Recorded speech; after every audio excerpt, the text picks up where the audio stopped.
আর খাজা গরিবে নামাজ চলে যাচ্ছে আর বলতেছে, রে পৃথিরাজের গোলাম, পৃথিরাজের রাখাল গোলাম, কান পেতে শুনে রাখো, আমি চলে যাচ্ছি। যেহেতু তোমার রাজার উটের বিশ্রামের জায়গা, পশুর বিশ্রামের জায়গা, তাহলে পশু বিশ্রামই করবে, তাদেরকে উঠাই কে? খাজা গরিব নামাজ চলে যাচ্ছে আর বলতেছে, বন্ধু চলতে চলতে চলতে চলতে উনি ওনার গন্তব্যে চলে গেলেন। দিন ফুরিয়ে গেল, রাত্র আসলো, রাত্র শেষ হয়ে সকাল হলো। বন্ধু, রাখাল আসছে, মাঠ থেকে পশুগুলাকে চড়াতে নিয়ে যাবে, মাঠে চড়ানোর জন্য নিয়ে যাবে। হাজার চেষ্টা করলো, বন্ধু, ওটগুলোকে উঠাইতে পারে না। সুবহানাল্লাহ বলেন না। খাজা গরিবে নামাজের জীবনীতে এসেছে, ওই রাখাল উটগুলোকে এমন ভাবে মারছে, বন্ধু, এমন ভাবে বেত্রাঘাত করেছে, উটগুলো ব্যথার যন্ত্রণায়, উটগুলোর চোখ দিয়ে পানি বেয়ে বেয়ে পড়তেছে, কিন্তু তারপরেও উঠতে পারে না। খাজা গরিবে নামাজ যখন সর্বপ্রথম হিন্দুস্তানের জমিনে কদম দিল, তৎকালীন সময় রাজা ছিল রাজা পৃথিরাজ। শুনছেননি দাদা? শুনছেন? ওনারা এগুলো ভালো জানবে, আমাদের থেকে ভালো বলতে পারবে। রাজা পৃথিরাজ। তো খাজা গরিবে নামাজ হাঁটতে হাঁটতে হাঁটতে হাঁটতে তিনি একটু ক্লান্ত হয়ে গেলেন, উনি একটু টায়ার্ড ফিল করতেছেন। তখন তিনি দেখতে পাইলেন, তিনি দৃষ্টিগোচর হলো, একটা বৃক্ষ দেখা যায় যার নিচে সুন্দর ছায়া। তখন খাজা গরিবে নামাজ ওনার সঙ্গিনী, তিনি ওই গাছের নিচে একটু বিশ্রাম করতে চাইলেন। কি করতে চাইলেন? বিশ্রাম করতে চাইলেন। কিন্তু পৃথিরাজের রাখাল তো ওখানে দাঁড়িয়ে আছে। এই কই যাস রে, আমি ওয়াজ শেষ করে দিতেছি। কিন্তু কি করতেছে? রাখাল কিন্তু এখানে দাঁড়িয়েছে, কারণ এই গাছের ছায়ার নিচে ওই রাজা পৃথিরাজের উটগুলো অবস্থান করে। কি করে? বন্ধুরে আমার, বন্ধু আমার দিকে নজর দেন। যাদের বিবেক আছে, বুদ্ধি আছে, তারা বুঝতে পারবে, এই যে আমাদের মাস্টার সাহেব, আপনাদের মাস্টার সাহেব, ওনাকে আমি খুশি করার জন্য বলছি না। ওই মানুষটা এবং আপনারা সাধারণ মানুষ কি এক? কথা কয় না। আপনার মসজিদের ইমাম সাহেব এবং আপনাদের সমাজের সাধারণ মানুষ কি এক? আপনার মধ্যে যদি ডিস্টেন্স থাকে রে, বন্ধু, কোয়ালিটির মধ্যে যদি পার্থক্য থাকে, কি থাকে? কোয়ালিটির মধ্যে যদি পাওয়ারের মধ্যে পার্থক্য থাকে, তাহলে আল্লাহওয়ালা যারা তাদের মধ্যে এবং আল্লাহওয়ালা না যারা তাদের মধ্যেও আছে বিশাল ডিস্টেন্স। আপনি যদি এটা না মানেন, এটা আপনার ব্যক্তিগত সমস্যা, আপনার ব্যক্তিগত জ্ঞানহীন মানুষের পরিচয়। এটাই হলো বাস্তব সত্য। বন্ধু আমার দিকে একটুখানি নজর দেন। এবার খাজা গরিবে নামাজ গাছের নিচে একটু বিশ্রাম করতে চায়। ওই পৃথিরাজ রাখাল বলে, না না, এখানে বিশ্রাম করা যাবে না, এখানে বসা যাবে না। কই কেন? কইটা শুধুমাত্র পৃথিরাজের পশুগুলো বিশ্রাম করবে। খাজা গরিবে নামাজ বারবার বললেন, আমরা মুসাফির, আমরা পথিক, আমরা বিন্দেশি মানুষ, আমরা এখানে একটুখানি অবস্থান করি, চলে যাব। রৌদ্রের তীব্রতা ছিল অনেক বেশি। রাজি হয় না, রাজি হয় না, বন্ধু অনুমতি পায় না। ওটগুলো বসে আছে, বিশ্রাম করে, খাওয়া দাওয়া শেষ করে বসে আছে, আরাম করছে। এবার খাজা গরিবে নামাজ চলে যাচ্ছে আর বলতেছে, রে পৃথিরাজের গোলাম, পৃথিরাজের রাখাল গোলাম, কান পেতে শুনে রাখো, আমি চলে যাচ্ছি। যেহেতু তোমার রাজার উটের বিশ্রামের জায়গা, পশুর বিশ্রামের জায়গা, তাহলে পশু বিশ্রামই করবে, তাদেরকে উঠাই কে? খাজা গরিব নামাজ চলে যাচ্ছে আর বলতেছে, বন্ধু চলতে চলতে চলতে চলতে উনি ওনার গন্তব্যে চলে গেলেন। দিন ফুরিয়ে গেল, রাত্র আসলো, রাত্র শেষ হয়ে সকাল হলো। বন্ধু, রাখাল আসছে, মাঠ থেকে পশুগুলাকে চড়াতে নিয়ে যাবে, মাঠে চড়ানোর জন্য নিয়ে যাবে। হাজার চেষ্টা করলো, বন্ধু, ওটগুলোকে উঠাইতে পারে না। সুবহানাল্লাহ বলেন না। খাজা গরিবে নামাজের জীবনীতে এসেছে, ওই রাখাল উটগুলোকে এমন ভাবে মারছে, বন্ধু, এমন ভাবে বেত্রাঘাত করেছে, উটগুলো ব্যথার যন্ত্রণায়, উটগুলোর চোখ দিয়ে পানি বেয়ে বেয়ে পড়তেছে, কিন্তু তারপরেও উঠতে পারে না। এবার ওই পৃথিরাজের গোলাম চলে গেলেন রাজার কাছে, গিয়ে বললেন, রাজা গো, একটা সমস্যা হয়ে গেছে। কই কি? সমস্যা হলো আমাদের পশুগুলো শোয়া থেকে উঠতে পারে না। কই কি হয়েছে? কয় গতকালকে মেহমান এসেছিল, ওই গাছের ছায়ার নিচে একটু বিশ্রাম করতে চাইছিল, আমি অনুমতি দেইনি। এবার পৃথিরাজ ডেকে ডেকে বলে, রে গোলাম তুমি কি করেছো? আমার মা আমাকে ভবিষ্যৎবাণী করেছে। কি করেছে? আমার মা আমাকে ভবিষ্যৎবাণী করেছে, আমাকে বলেছে, রে সন্তান, তোমার এই দেশে ধর্মপ্রিয় মানুষের সাথে তোমার যুদ্ধ হবে, ওই যুদ্ধে তোমার কঠিন পরাজয় হবে। না জানি রে, আমার পরাজয়ের ঘন্টা বেজে গেছে। এবার পৃথিরাজ বললেন, আমার মনে হয় আমার মায়ের ভবিষ্যৎবাণী বাস্তব হতে চলছে। একটা কাজ করো, ওই মানুষগুলো কোন পথে চলেছে, কই পথে চলে, হাঁটতে থাকো, খুঁজতে থাকো, খুঁজতে খুঁজতে খুঁজতে খুঁজতে যতক্ষণ না পাও ততক্ষণ খোঁজো। খুঁজতে খুঁজতে পাহাড়ের চূড়ায় গিয়ে পেলেন খাজা গরিবে নওয়াজকে। যাওয়ার পরে ওনার কাছে অনুনয় বিনয় করে ক্ষমা চাইলেন। ক্ষমা চাওয়ার পরে এবার খাজা গরিবে নওয়াজ বললেন, যাও যাও, ক্ষমা করে দিলাম, চলে যাও। চলে যাওয়ার পরে বন্ধু এবার ওই গোলাম সোজা চলে আসলো ওই গাছের নিচে।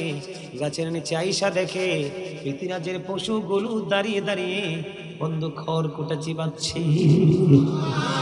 এটা আল্লাহর ওলির কারামত। কিটা আরো জোরে বলে, এটা কি? আল্লাহর ওলির কারামত। নিজের চৌকেও দেখেছি, বলবো না বন্ধু, সময় নাই, সময় খুবই অল্প, অনেক লম্বা সময় আলোচনা হয়ে গেছে। আবার যদি কখনো দেখা হয় আপনাদের সামনে নতুন কোনো বিষয় নিয়ে হাজির হব।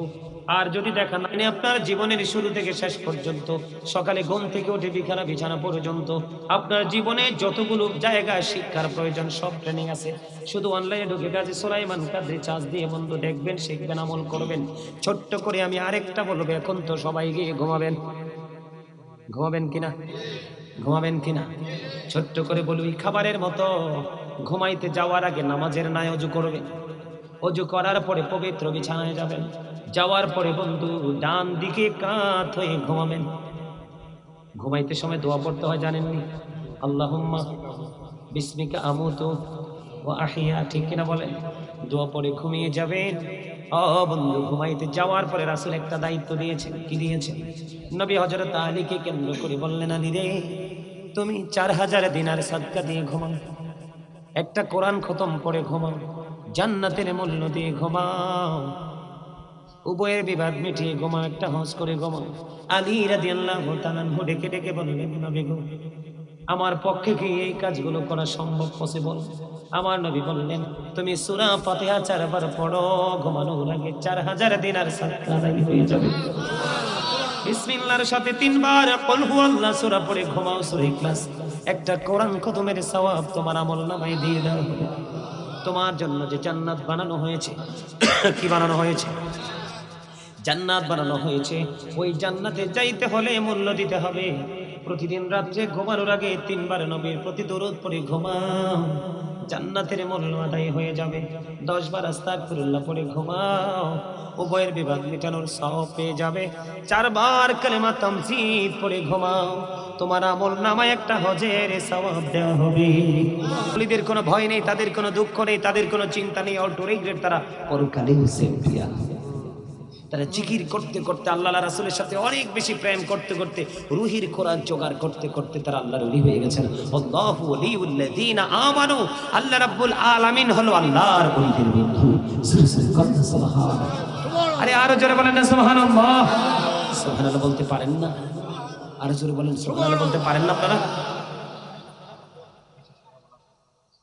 হ্যাঁ দেন। নারায়ে তাকবীর, আল্লাহু আকবার।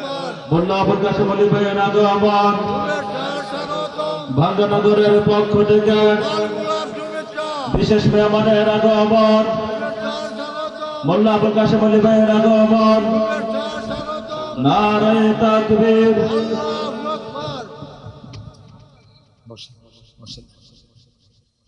আমার আলোচনা শেষ। মাস্টার সাহেব যেহেতু একটু আবদার করেছেন, একটু আলোচনা করব, করে আমি শেষ করে দেব। আমার কথা আপনাদের কি ভাল লাগে না? আমি যে ছোট্ট ছোট্ট করে আপনাদেরকে একটু শারীরিক মানসিক সুস্থতার জন্য, আমি এতক্ষণ শারীরিক সুস্থতার জন্য আপনাদেরকে ছোট্ট ছোট্ট করে একটু উপদেশ দিলাম। এখন মানসিক সুস্থতার দিকে আমি যাচ্ছি। মানসিক সুস্থতা হলো কি? আত্মার সুস্থতা, রুহের সুস্থতা, যেটাকে ইংলিশে বলা হয় সোল। বাংলাতে বলা হয় আত্মা, আরবিতে বলা হয় রূহ। আল্লাহ বলেছেন সে the soul is the word of my lord. Allah বলেছেন কওলির রূহু মিন আমরি রব্বি, first tense, present tense, future tense. সম্মানিত উপস্থিতি, আপনার আমার জীবনে আমরা অনেক শুনেছি ডেড বডি, কিন্তু জীবনে ডেড সোল কোনোদিন শুনিনি। কারণ দেহের মরণ আছে, আত্মার কোনো মরণ নেই। এটি শুধু প্লেসটাকে চেঞ্জ করে, স্থান পরিবর্তন করে। জোরে জোরে কথা ঠিক না? রূহটা ছিল আলমে আর হয়, এখন আছে আপনার আমার বডিতে। আবার যখন মরণ হবে আমার দেহ থেকে রূহটা আলাদা হয়ে যাবে। এটা যাবে কোথায়? বরচোখে, কবরের দিকে, পরের জীবনটা। আমি আপনাদেরকে বলি, এই জন্য আল্লাহ রাব্বুল আলামিন বলেছেন ইন্নামা ইয়াখশাল্লাহা মিন ইবাদিহিল উলামা। আল্লাহ বলেছেন পৃথিবীতে যে আল্লাহর বান্দা আছে এর মধ্যে সবচেয়ে বেশি আল্লাহকে ভয় করে থাকে হক্কানি আলেমরা। এই জন্য তোমরা তাদের সাথে কি করো? প্রেম করো। আল উলামাউল ওয়ারাসাতুল আম্বিয়া, নবী রাসূলের বংশধর উত্তরসূরি আওলাদ হলো হক্কানি আলেম এবং হক্কানি আল্লাহর ওলিরা। জোরে জোরে কন্না সুবহানাল্লাহ। আর জোরে আল্লাহ বলেছেন, আমার দিকে তাকান, আল্লাহ বলেছেন ইন্নাল্লাযীনা ইউবাইউনাকা ইন্নামা ইউবাইউনাল্লাহ ইয়াদুল্লাহ ফাওকা আইদিহিম। আল্লাহ রাব্বুল আলামিন বলেছেন যারা আপনার হাতে হাত রাখে তারা যেন আল্লাহর কুদরতি হাতে হাত রাখলো। কারণ আল্লাহ রাব্বুল আলামিনের হাত আল্লাহর ওলিদের হাতের উপর। সুরসুর কন্না সুবহানাল্লাহ। তার মানে আপনি যখন হক্কানি আল্লাহর ওলি এবং হক্কানি আলেমদের হাতে হাত রাখলেন, আগে আপনি আল্লাহর কুদরতি হাতে হাত রাখেন। কারণ আল্লাহর তো সবই কুদরতি। সুরসুর কন্না সুবহানাল্লাহ। আল্লাহ বলেছেন ইয়া আইয়ুহাল্লাযীনা আমানু, এই ইমানদারগণ, আতিউল্লাহ, তোমরা আল্লাহর আনুগত্য করো, ওয়া আতিউ রাসূল, তোমরা রাসূলের আনুগত্য করো, ওয়া উলিল আমরি মিনকুম, তোমাদের মধ্যকার উলিল আমরদের আনুগত্য করো। তার মানে তোমরা আল্লাহর আনুগত্য করো, রাসূলের আনুগত্য করো, উলিল আমরদের আনুগত্য করো। এখানে বুঝতে হবে, আমার দিকে তাকান, আমরা কেউ কিন্তু আল্লাহকে দেখিনি, কিন্তু চিনিছি রাসূলের মাধ্যমে। এখন আমরা তো রাসূলকেও দেখিনি, রাসূলের আদেশ নির্দেশগুলো হাদিসের মাধ্যমে পেয়েছি। এখন পেতে হলে, জানতে হলে আপনাকে যেতে হবে আলেমদের কাছে। এই জন্য আল্লাহ রাব্বুল আলামিন বলেছেন আল্লাহর কোরআনে আল্লাহর আনুগত্য করো, করতে হলে যেতে হবে রাসূলের কাছে। রাসূলের আনুগত্য করো, রাসূলের আনুগত্যের ট্রেনিং নিতে হলে যেতে হবে হক্কানি আলেমদের কাছে। স্টেপ বাই স্টেপ আপনাকে কি করতে হবে? একটার পর একটা ধাপ অতিক্রম করতে হবে। আমার দিকে তাকান, আল্লাহ বলেছেন ইয়া আইয়ুহাল্লাযীনা আমানুত্তাকুল্লাহা ওয়াবতাগু ইলাইহি ওসিলা। আল্লাহ বলেছেন ইমানদারগণ, তোমরা আমাকে ভয় করো, ওয়াবতাগু ইলাইহি ওসিলা, আমাকে পাওয়ার জন্য ওসিলা খোঁজো। আল্লাহ বলেছেন ওসিলাটা কি? আল্লাহ বলেছেন আকুনু মা'আস সাদিকিন, ট্রুথফুল মেন। এই সাদিকিনের ব্যাখ্যা করতে গিয়ে শাইখ ইসমাইল হাক্কি রাদিয়াল্লাহু তাআলা আনহু তিনি বলেছেন হক্কানি আলেম এবং হক্কানি আল্লাহর ওলিরা। সুবহানাল্লাহ। আর জোরে বলেন না সুবহানাল্লাহ। আপনারা কি ক্লান্ত হয়ে গেছেন? হ্যাঁ, ওয়াজ তো শেষ। এমনও তো হতে পারে আজকের মাহফিলের পরে জীবনে আর কোনো মাহফিলে বসার সুযোগ নাও তো হতে পারে। আবার এমনও হতে পারে আবার পেতেও পারি। যদি আপনার জীবনে প্রতিটা মুহূর্তে মনে করেন, আপনি যদি মনে করেন আরে হুজুরের সাথে এবারে দেখা হয়েছে, হয়তো এটা শেষ দেখাও হতে পারে, এই চিন্তাটা একবার যখন আপনার মনে আসবে, দেখবেন কথাগুলো মধুর চেয়ে মিষ্টি লাগবে। আপনি যখন নামাজে দাঁড়াবেন, নামাজে দাঁড়িয়ে যখন নামাজের নিয়ত বাঁধবেন, বাঁধার পরে যখন আপনি মনে মনে ভাববেন আল্লাহ, আমার কাছে মনে হয় এটা আমার জীবনের শেষ নামাজ, নামাজটা পড়ার জন্য দাঁড়াইছি ফুলছে রাতের ফুলের উপর, দেখবেন আপনার মনের মধ্যে এত বেশি ভয় জন্ম হবে যেটা কল্পনাও করা যাবে না। ঠিক না বেঠিক? এবার আসেন আপনারা যখন ওয়াজ নসিহত শোনেন, আপনারা হয়তো হতে পারে মনে মনে, যদি বুদ্ধিমান মানুষ যারা, তারা ভাববে আরে এই কথাগুলো একটা চলে গেলে তো রিটার্ন আবার করবে না, এই একটা যেটা বের হচ্ছে এটাকে আমরা আমাদের ব্রেইনে সেট আপ দিব, কারণ আমাদের জীবনে বাস্তবায়ন করতে হবে। তাহলে দেখবেন অটো আপনার কাছে কথাগুলোর প্রতি শ্রদ্ধা বেড়ে যাবে, তখনই আপনি হবেন পরিপূর্ণ একজন মানুষ। ঠিক না? আল্লাহ কি বলেছেন? তোমরা আমাকে পাওয়ার জন্য উসিলা খোঁজো। কি খোঁজো? আরো জোরে কি খুঁজো? উসিলা খুঁজো। আল্লাহ বলছেন উসিলাটা কি? সত্যবাদী লোক। সত্যবাদী লোক বলছেন আল্লাহ পৃথিবীর বুকে হক্কানি আলেম এবং আল্লাহর ওলিরা। এর মধ্যে অন্যতম হলো বড় পীর আব্দুল কাদের জিলানী রাহমাতুল্লাহি আলাইহি। তিনি হলেন অলিকুলের সম্রাট, কাদরিয়া তরিকার ইমাম। জোরে কন্যা সুবহানাল্লাহ। আরে আরো জোরে বলেন না সুবহানাল্লাহ। ওনার নামের সাথে একটা লাকাব আছে, মহিউদ্দিন। কি মানে? ইসলামে তিনি নতুন প্রাণ দিয়েছিলেন। যে কালে তিনি আবির্ভূত হয়েছিলেন, প্রকাশিত হয়েছিলেন, তো সেই সময়টা ছিল ইসলামের ক্লান্তি লগ্ন। সেই সময় তিনি ইসলামে আবার নতুন প্রাণ ফিরিয়ে দিয়েছিলেন বড় পীর আব্দুল কাদের জিলানী। এখন তো আল্লাহর ওলিদের কথা বললে কয় বেদাত কে, কিন্তু এই সলিমউদ্দিন জানে না যে তার বাপ দাদা পূর্বপুরুষ কেউ ইসলাম আনেনি, আনছে আল্লাহ। কি যারা সত্যিকারের জ্ঞানী মানুষ, যারা সত্যিকারের শিক্ষিত মানুষ, তারা বিবেচনা করে কথা বলে, ঠিক না? আর যাদের বিবেক বিবেচনা নাই তারা আবেগী হয়ে কথা বলে। আবেগ দিয়ে সাময়িক সময়কে চালানো যায়, চিরস্থায়ী জীবন সিদ্ধান্ত গঠন সম্ভব নয়। আচ্ছা, আপনাদের কাছে কি মনে হয় আল্লাহর ওলিদের অবদান আছে না নাই? আরো জোরে কোন? হ্যাঁ, আপনি বলতে পারেন ভণ্ড আছে, আরে অনেক আছে, আমার চোখে দেখছি অনেক ভণ্ড আছে, নামাজ পড়ে না, রোজা করে না, বড় পিসার মাস্টার সাহেব। পিছনে পিছনে একদিন গেলাম, যাইয়া দেখি সাথে সাথে ঘরে টিভি চাই হিন্দি সিনেমার সামনে বসে গেছে। আমার নিজের দুই চোখে দেখেছি, অথচ বাহিরে মানুষ জানে পিসাব। পিসাব চিনার উপায় হলো তারা খাবার খাবে খুব কম, কথা বলবে খুব কম, হাসবে খুব অল্প, কান্না কান্না ভাব থাকবে তাদের বেশি, তারা ঘুমাবে খুব কম, বেশি বেশি আল্লাহর গোলামিতে নিয়োজিত থাকবে, তারা লোকালয় বেশি পছন্দ করবে না, তারা আড়ালে থাকতে চাইবে বেশি। জোরে জোরে কন্যা সুবহানাল্লাহ। আর এখনকার তো টিভির সামনে দেখা যায় কত বড় বড় হেডলাইন দিয়ে পিসাবের নাম লেখে, পিসাব যাইয়া দেখেন 2 ওয়াক্ত নামাজই পড়ে নাই আজকে। জোরে কন্যা, আপনারা একটু গবেষণা করবেন। আরেকটা কথা আপনাদেরকে বলি, যে আলেম এবং যে আল্লাহর ওলির চেহারা দেখলে আল্লাহর কথা মনে পড়ে যায়, তাকে দেখলে মায়া লেগে যায়, তখনই মনে করবেন ওটাই রাইট। এটা কি? এটা কারণ আপনি চর্মচক্ষু দিয়ে তাকাবেন না, আপনি অন্তরের চক্ষু মেলে তাকালেই আপনার কাছে সব সমাধান চলে আসবে। হুজুর এইরকম কিছু বুঝতে পারতেছি না, আমি চিনব কি করে? তখন আরেকটা সহজ উপায় হলো, এই এখানে কি ঢং করছেন, এই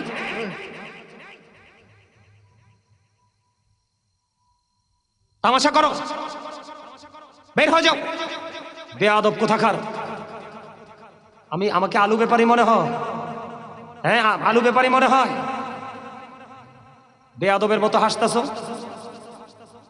আল্লাহর প্রিয় যারা, আল্লাহর প্রিয়দেরকে নিয়ে কথা বলাও আমরা সাধারণ মানুষের জন্য ইবাদত, কারণ তাদের কাছ থেকে আমরা ইবাদত শিখেছি, তাদের কাছ থেকে ইসলামকে আমরা বুঝেছি, তারা আমাদেরকে কন্টিনিউ ট্রেনিং দিয়ে গেছেন, তাদেরকে নিয়ে কথা বলছি। তোমরা হাসছো, আমি একবার বলছি ভালো না লাগলে ঘরের কোনায় বসে থাকবা। কে বলছে? আমি কি একবারের জন্য বলছি তোমরা আসো? আমি কখনো ডাকি না, কারণ এখনকার বর্তমান প্রজন্মের ম্যাক্সিমাম মানুষ নিয়ে বেয়াদব।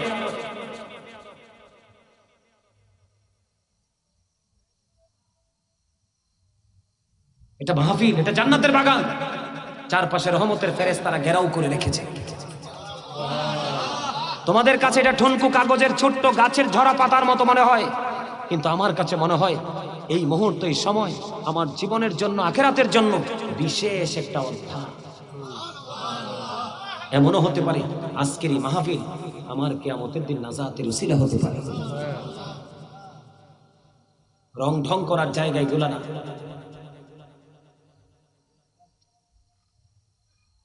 আমার কথা আপনার বুঝতে খারাপ লাগে? আমি কার কথা বলছি? তিনি কেমন আল্লাহর ওলি ছিলেন জানেন? ওনার কাছে একটা যুবতী মেয়ে আসতো, ওনার সোহবতে তো আসতো, যে তো আসা যাওয়া করতে করতে একদিন এক যুবক দেখছে মেয়েটাকে, অত্যন্ত রূপসী। মেয়েটাকে দেখে তার পছন্দ হইল, বহু চেষ্টা করতেছে মেয়েটার সাথে কথা বলার জন্য, কিন্তু ছেলেটার তো নজর পড়েছে মেয়ের দিকে, কিন্তু মেয়ের তো খেয়াল ছেলের দিকে না, মেয়ের তো খেয়াল হলো আল্লাহর ওলির উসিলা দিয়ে তার মাধ্যমে আল্লাহ পর্যন্ত পৌঁছানো। জোরে জোরে কন্যা সুবহানাল্লাহ। রাবিয়া বস্তির নাম শুনেন নাই? রাবিয়া বস্তি একজন নারী ছিলেন, উনি গরিব ছিলেন, ওনার ঘরে প্রদীপ নাই, কেমন করে আমল করবে? রাবিয়া বস্তির জীবনেতে এসেছে, ওনার আঙ্গুলের মাথায় এমন ভাবে নূর ঝলকাচ্ছিল, ওনার নূরের এই আঙ্গুলের মাথা দিয়ে নূর চমকাচ্ছিল, আর ওই নূরের আলোতে তিনি ঘরে নামাজ পড়েছিলেন। জোরে জোরে কন্যা সুবহানাল্লাহ। আজকে বাংলাদেশে তো গজব কেন? মুসলমানের উপরে তো আল্লাহর গজব কেন? দেখেন নাই কয়দিন আগে 4.6 মাত্রার ভূমিকম্প আসতে, যে অপেক্ষায় থাকেন 8.9 মাত্রার ভূমিকম্প হবে, পুরো দুনিয়া ফ্ল্যাট করে ফেলবে, এটার মধ্যে বাংলাদেশও আছে। কিসের পাওয়ার দেখান, কিসের ক্ষমতা দেখান মিয়া? দেহটার ভিতরে আত্মাটা কতক্ষণ থাকবে এটা কি জানেন? আপনি আমি পাওয়ার দেখাবার কিছু নাই, এটা হলো আল্লাহর একটা বাগান, সেই বাগানের ফুল হলাম আমরা। আল্লাহ যেই কোনো মুহূর্তে ছিঁড়ে ফেলতে পারে, এটা আপনিও জানি না, পৃথিবীর কেউ জানে না।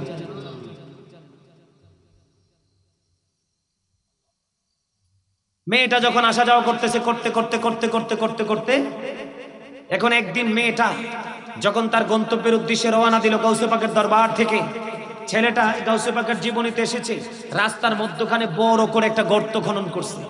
গর্ত খনন করে উনি কি করলেন, উপরি দিয়ে একটু লাকড়ি খড়ি ছাড়া দিয়ে উনি গর্তের মধ্যে বসে আসলেন। মেয়েটা কাছে আসতে দেরি, মেয়েটাকে আক্রমণ করলেন ছেলেটা। নাউজুবিল্লাহ বলুন। কারণ মেয়েটার উদ্দেশ্য সৎ, ছেলেটার উদ্দেশ্য অসৎ। বন্ধুনি আমার, বন্ধু মেয়েটাকে যখন যুবক আঁকড়ে ধরলো নির্জন এক রাস্তার মধ্যখানে, মেয়েটা কোনো রাস্তা খুঁজে পায় না, তখন একটা ডাক দিলে নিয়া গাউসে পাক। আমাদের দেশে কিছু পণ্ডিত মার্কা মৌলবী আছে, এখন এই গাউসে পাকের কথা বলছি, বলবে এটা শিরক, বলবে না? আমাদের মধ্যে অনেক আছে শিরক আর বেদাতের গন্ধ ছাড়া তাদের নাকে আর কিছু লাগে না, কিন্তু তারা জানে না, হাদিস শরীফ ভালো করে পড়ে না। আল্লাহর ওলিদের হাত হয়ে যায় আল্লাহর কুদরতি হাত, আল্লাহর ওলিদের চোখ হয়ে যায় আল্লাহর কুদরতি চোখ, আল্লাহর ওলিদের পা হয়ে যায় আল্লাহর কুদরতি পা। ও বন্ধু, আল্লাহর ওলির মধ্যেই আছেন আল্লাহ। জোরে জোরে গন্না সুবহানাল্লাহ। এই জন্য আল্লাহ বলেছেন, আমার প্রিয়র সাথে যুক্ত হও, আমার জান্নাতে চলে আসো। মেয়েটা ইয়া গাউসে পাক বলে একটা ডাক দিতে দেরি রে। ও বন্ধু, গাউসে পাক তখন নামাজ পড়ার জন্য, ওযু বানানোর জন্য তিনি ঘর থেকে বের হলেন, হুজরা থেকে বের হলেন। গাউসে পাকের জীবনীতে এসেছে ওনার হাতে ছিল একটা ঘটি, তিনি ওযু বানানোর জন্য ঘটিটা নিয়ে বের হলো।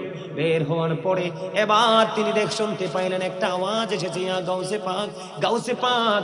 ও বন্ধু, গাউসে পাক নজর দিলেন কোন দিক থেকে আওয়াজটা আসছে। ওলিদের কারামত আছে না নাই? তারা জানে কি জানে না? গাউসে পাকের কাছে এই জায়গাটা আমি পড়ে আসবো, তার আগে হযরত শাহজালাল মুজাররদি আমনির কাছে যাব। আপনারা জানেন কিনা জানি না, আমার মুরব্বী দাদারা সবাই জানেন, হযরতি বন্ধু শাহজালাল মুজাররদি আমনি 360 আউলিয়ার মধ্যে তিনি একজন। তিনি বন্ধু সুরমা নদী পার হয়ে গেল যায় নামাজ বিছাইয়া, ঠিক না? এই জন্য আমি তো আজকে আপনাদের কন্ডিশন দেখে আমার পছন্দ হয় নাই, এই কারণে আমি জিকির করে নি। আমি জিকিরের মধ্যে কিন্তু ছন্দে ছন্দে মিলিয়েছি, বলবো? আরে জোরে বলেন, আরে জোরে একটু জিকির করেন।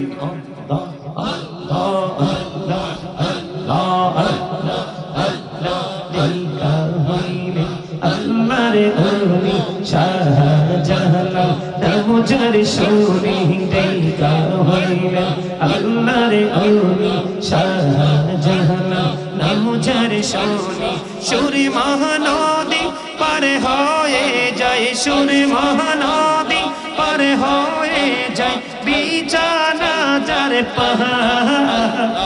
আল্লাহ আল্লাহ আল্লাহ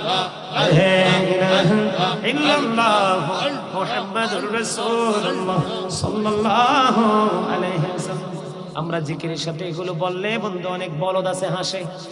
কি আমি দেখছি, নিজেও দেখি, এগুলো আমি বলদ বলি কারণ এগুলোর বুদ্ধি নাই, বিবেক নাই, পড়াশোনা নাই, অবজারভেশন নাই, ঠিক না বেঠি?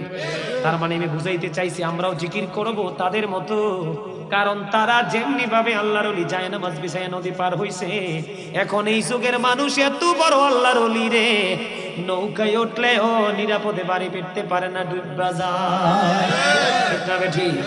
এই নাপাক জবান দিয়ে আল্লাহর ওলিদের বিরোধিতা করে। আল্লাহর ওলিদের বিরোধিতা যারা করে, আল্লাহ তাদের বিরুদ্ধে যুদ্ধ ঘোষণা করে দেখেছেন, ঠিক না বেঠি? আরো জোরে কথা কি বুঝে আসে না? বন্ধুরি আমার, এবার মেয়েটা ডাক দিলেন, গাউসে পাক। গাউসে পাক বললেন, আমি ওযু বানানোর জন্য বের হলাম, আমার হাতের মধ্যে পানির ঘটিটা আছে, যেই দিক থেকে আওয়াজ আসলো রে, আমি ওই দিক থেকে আমার পা থেকে একটা খরম খুললাম। গাউসে পাকের পা থেকে একটা খরম খুললেন, খরমটা খুলে ও বন্ধু যে দিক থেকে আওয়াজটা আসলো ওই দিকে তিনি খরমটা নিক্ষেপ করলো। নিক্ষেপ করতে দেরি ও বন্ধু একটা তীরের মতো বিদ্যুৎ গতিতে চলে গেল। ওই গাউসে পাকের খড়ম ওই যুবকের মাথার মধ্যে শুধু আঘাত করতে শুরু করলো। যুবকটা মাটির মধ্যে লুটিয়ে পড়লো।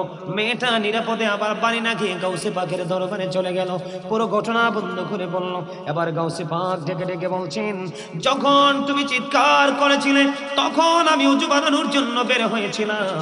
তুমি আমার পায়ের দিকে নজর দিয়ে দেখো, আমার একটা পায়ে একটা খড়ম আর একটা খড়ম নেই। আমি খড়মটা নিক্ষেপ করেছিলাম। ইয়া গাউসে পাক বলে যখন ডাক দিল, আমার মধ্যে একটা ফিলিংস চলে আসলো, কম্পন শুরু হয়ে গেল। গাউসে পাকের আল্লাহর এমন একজন বুজুর্গ আল্লাহর ওলি রে, যার কদম একটা নারীর ইজ্জত বাঁচাতে পারে। জোরে জোরে বলুন সুবহানাল্লাহ। আল্লাহু আকবার। ইয়া রাসূলুল্লাহ। জিন্দাবাদ জিন্দাবাদ। বন্ধুরে আমার, শুধু এমনটি নয়, গাউসে পাক মায়ের ধরে ছোট্ট মায়ের আঙ্গুর খেতে মনে চাইল। মা যখন আঙ্গুরের বাগানে গেলেন, থোকনাটার দিকে হাতটা বাড়িয়ে দিল। এমন সময় মায়ের পেটে তো বিকট বন্ধু যন্ত্রণা শুরু হয়ে গেল। মা আঙ্গুর খাবার স্বাদ বলে গেলেন। ধীরে ধীরে বন্ধু সময় পার হয়ে গেল। গাউসে পাক পৃথিবীর বুকে কদমটা বাড়িয়ে দিলেন। কদমটা যখন বাড়িয়ে দিলেন, যে বাড়ানোর পরে পৃথিবীতে আসার পরে মায়ের কাছে ক্ষমা চায়। মা, মা গো, দয়া করে আমাকে ক্ষমা করে দাও, আমি তোমার সাথে বড় অন্যায় করেছি। বাবা গো, তুমি তো মাত্র পৃথিবীতে এসেছো, বেশি দিন তো সময় হয়নি। তুমি বাবা আমার সাথে কোনো অন্যায় করনি। মা গো, তুমি মনে করে দেখো, আমি যখন তোমার গর্ভে ছিলাম তখন তুমি একদিন আঙ্গুর বাগানে গিয়েছিলে আঙ্গুর ফল ভক্ষণ করার জন্য। ওই সময় আঙ্গুরের থোকা থেকে যখন তোমার হাতটা বাড়িয়ে দিলে, অনেক বেশি পেটের মধ্যে যন্ত্রণা শুরু হয়ে গেল। মা, তখন তোমার পেটে যন্ত্রণার কারণ হলো, তুমি যখন ওই আঙ্গুরের থোকনার দিকে হাতটা বাড়িয়েছিলে, তখন আমি দেখতে পাইলাম আঙ্গুরের থোকার মধ্যে বিষাক্ত একটা সাপ বসে আছে। তুমি যদি হাত ওই পর্যন্ত পৌঁছাতে, বিষাক্ত সাপ তোমাকে দংশন করতো, তুমি মারা যাইতা। এই জন্য তোমার পেটে এত জোরে লাথি মেরেছিলাম। তুমি ব্যথার কারণে আঙ্গুর খাওয়ার আঙ্গুর খাওয়ার স্বাদ তুমি ভুলে গেছো। মা গো, ওটা আমার পক্ষ থেকে বড় ধরনের অন্যায় ছিল, ক্ষমা করে দাও। জোরে জোরে সুবহানাল্লাহ। তুমি এমন একজন আল্লাহর ওলি ছিলেন বন্ধু, কোন সময় শাবানের চাঁদ যায় 29, আবার কোন মাসে বন্ধু রমজান মাস যায় 29, আবার কোন মানুষে যায় 30। গাউসে পাক যেই দিন পৃথিবীর বুকে বন্ধু কদমটা বাড়িয়ে দিলেন, সেই দিন ছিল শাবানের চাঁদের 29 তারিখ রাত। ফজরের নামাজের কিছুক্ষণ আগে সুবহে সাদেকের পূর্বক্ষণ, যেটাকে বলা হয় সুবহে কাজিম, ওই সময় তিনি পৃথিবীর বুকে কদমটা বাড়িয়ে দিলেন। ওনার বাবা ছিলেন একজন আল্লাহর ওলি, মাও ছিলেন আল্লাহর ওলি। বন্ধু, গাউসে পাক যখন পৃথিবীর বুকে কদম বাড়িয়ে দেয়, তখন পুরো আকাশ ছিল বন্ধু মেঘাচ্ছন্ন। গুড়ি গুড়ি বৃষ্টি পড়ছে। আবু সালে মুসা জঙ্গি দেখতে পাইলেন উম্মুল খায়ের ফাতেমার প্রসব যন্ত্রণা, তিনি কোনো দিকে যেতেও পারছে না। ওনার যন্ত্রণা, প্রসব যন্ত্রণায় তিনি ছটফট করছেন।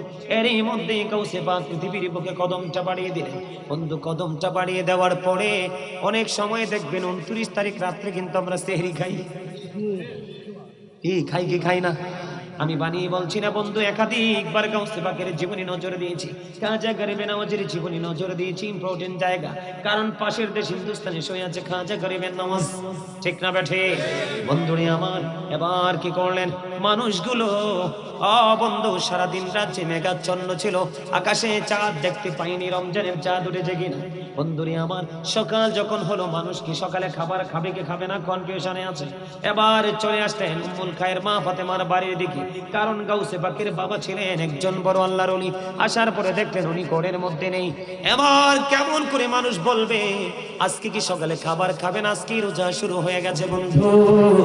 এবার ভিতর থেকে ওই গাউসে পাকের উম্মুল খায়ের মা ফাতেমা তিনি ডেকে ডেকে বলছেন ওনার স্বামী ঘরে নেই, এখন মানুষগুলো কি করবে? এবার তিনি বলে দিলেন, আমার যে নবজাত শিশু পৃথিবীর বুকে কদমটা বাড়িয়ে দিল, আমার এই শিশু সন্তান ফজরের আজানের আগে আমার স্তন স্তন চেপে ধরে দুধ পান করেছে। ফজরের আজান শেষ হওয়ার পরে আর তিনি দুধ পান করেনি। কেন গো তিনি দুধ পান করেনি? ওনাকে আমি এই দিক দিয়ে স্তন খেতে দিলাম, তিনি পান করতে চায় না। ওই দিক দিয়ে স্তনে দিতে চাইলাম, তিনি দুধ পান করে না। অন্য কিছু খেতে দিতে চাইলাম, তিনি কোনো কিছু ভক্ষণ করে না। ওনার সামনে খাবার দিলে একদিক দিয়ে খাবার দিলে মুখটা অন্যদিকে ঘুরিয়ে দেয়। এমনি করে করে বন্ধু এই পর্যন্ত চলে গেল, কোনোভাবেই তিনি খাবার ভক্ষণ করলেন না। আমার মনে হয় আমার এই ছোট্ট শিশু সন্তান রোজা রেখেছি। জোরে জোরে বলুন না সুবহানাল্লাহ। বন্ধু, এমন একজন আল্লাহর ওলি গাউসে পাক বড় পীর আব্দুল কাদের জিলানী তরিকতের মধ্যে 4 তরিকার মধ্যে ওই বন্ধু সর্বপ্রথম হলো কাদরিয়া তরিকা, ঠিক কিনা বলেন? এরপরে হলো 60 তরিকা। বন্ধুরি আমার এবার কি করলেন, 3টা পড়িয়ে গেল। আবার যখন মাগরিবের আজান হলো, ও বন্ধু ছোট্ট ছেলে গাউসে পাক আবার মায়ের স্তন চেপে ধরে দুধ পান করা শুরু করলো। আমি আপনাদেরকে বলে দিতে চাই, আপনারা যে জন্মগ্রহণ করেছেন, আপনাদের এলাকায় এরকম কোন ধরনের কোন তত্ত্ব পাইছেন কিনা?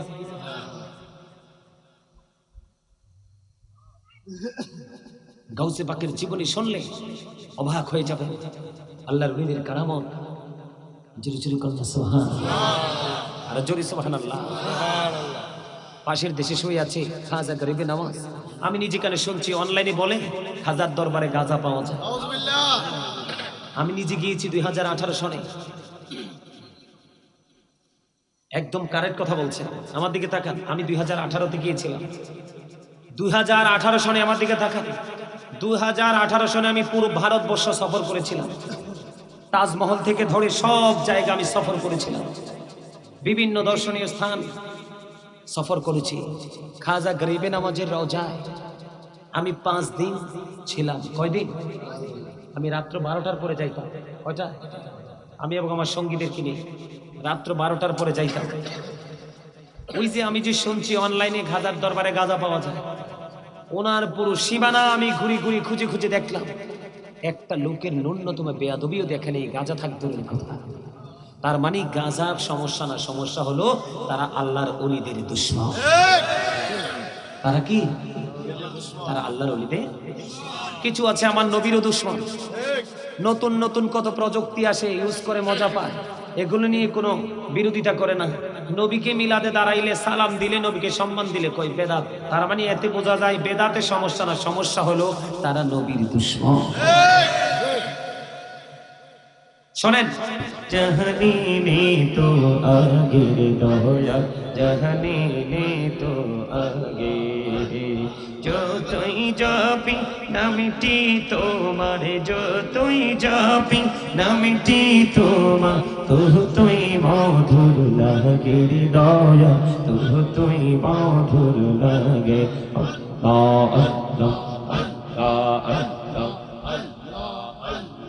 আল্লাহ আল্লাহ আল্লাহ আল্লাহ আল্লাহ আল্লাহ আল্লাহ আল্লাহ। প্রথম তো ঠিক ছিল, তুমি লাড়ছো কেন?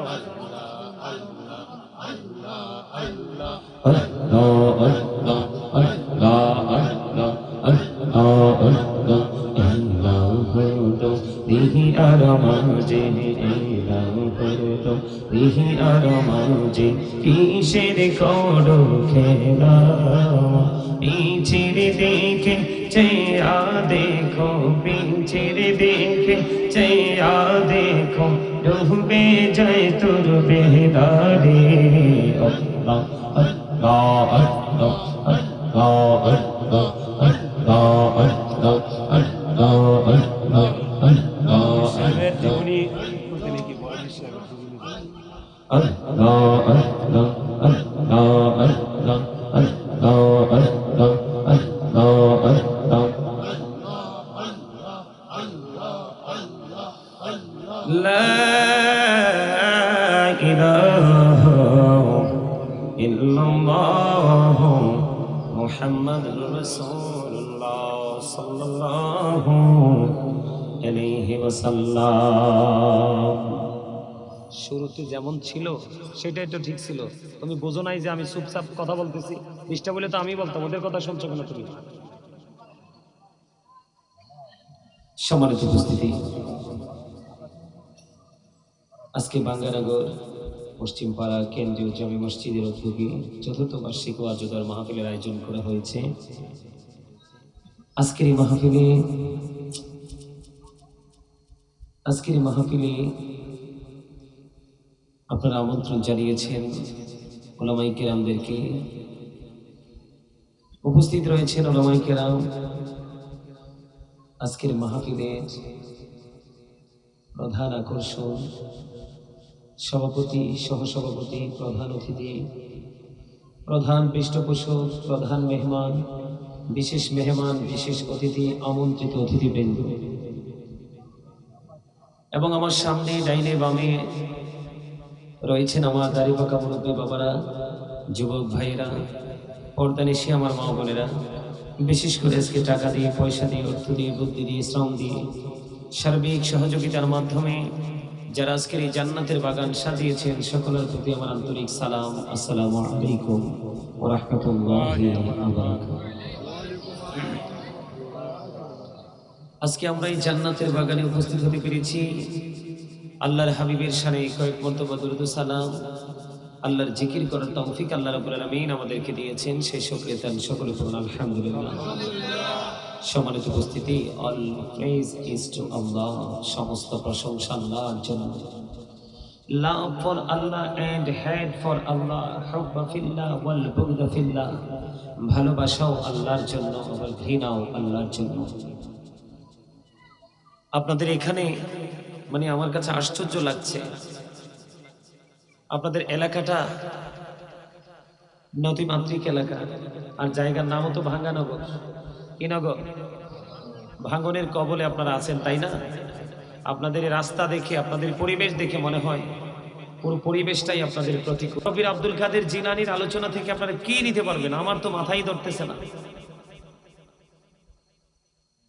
আপনাদের মধ্যে যথেষ্ট তাকওয়ার অভাব, যথেষ্ট তাকওয়ার অভাব। আল্লাহ বলেছেন, ইউ ফিয়ার মি, তোমরা আমাকে ভয় করো। আপনাদের মধ্যে তো ভয় নেই। আপনি যতক্ষণ পর্যন্ত আল্লাহ রাব্বুল আলামিনকে ভয় করতে না পারবেন, ততক্ষণ পর্যন্ত আপনি সাকসেস হতে পারবেন না। যার সিনায় আল্লাহর ভয় আছে, he is very successful person. কথা বলবেন না। আপনারা যারা আছেন তারাই যথেষ্ট। তবে একটা আদব, আমার কিছু কন্ডিশন আছে, কিছু শর্ত আছে। আপনারা আলোচনা শুনতে চাইলে আমি শোনাবো, তবে আমার শর্ত মেনে বসতে হবে। এখানে মাহফিলে হাজার হাজার মানুষ আসতে হবে, বসতে হবে। মাহফিল কবুল হওয়ার জন্য এটা শর্ত নয়। মাহফিল কবুল হওয়ার জন্য শর্ত হলো প্রেম, ভালোবাসা। সম্মানিত উপস্থিতি, আমি আপনাদেরকে বিনীতভাবে অনুরোধ করব, স্টপ ইউর মাউথ এভরিবডি। সকলের জবানকে বন্ধ রাখতে হবে। ফার্স্ট কন্ডিশন, প্রথম শর্ত। সেকেন্ড কন্ডিশন হলো you listening my lecture very attentively. আমার কথা সবাইকে মন দিয়ে শুনতে হবে। এটা হলো সেকেন্ড কন্ডিশন, দ্বিতীয় শর্ত। তৃতীয় শর্ত, থার্ড কন্ডিশন হলো, আপনি যদি বলেন আই সি ডোন্ট অ্যাকসেপ্টেবল, আমি বলবো I see go to your seat out of sight. আপনি বাসায় চলে যান, বাসায় গিয়ে ঘুমান। অত্যন্ত মজার শীত পড়ছে, আরামের ঘুম ঘুমান। বুঝবেন দুই চোখ খাটার পরে যখন বর্জকি জীবনের প্রথম স্তর, আশারে মুবাশশারা যারা ছিলেন, এর মধ্যে অন্যতম হলেন হযরত উসমান জিন নূরাইন রাদিয়াল্লাহু তাআলা আনহু।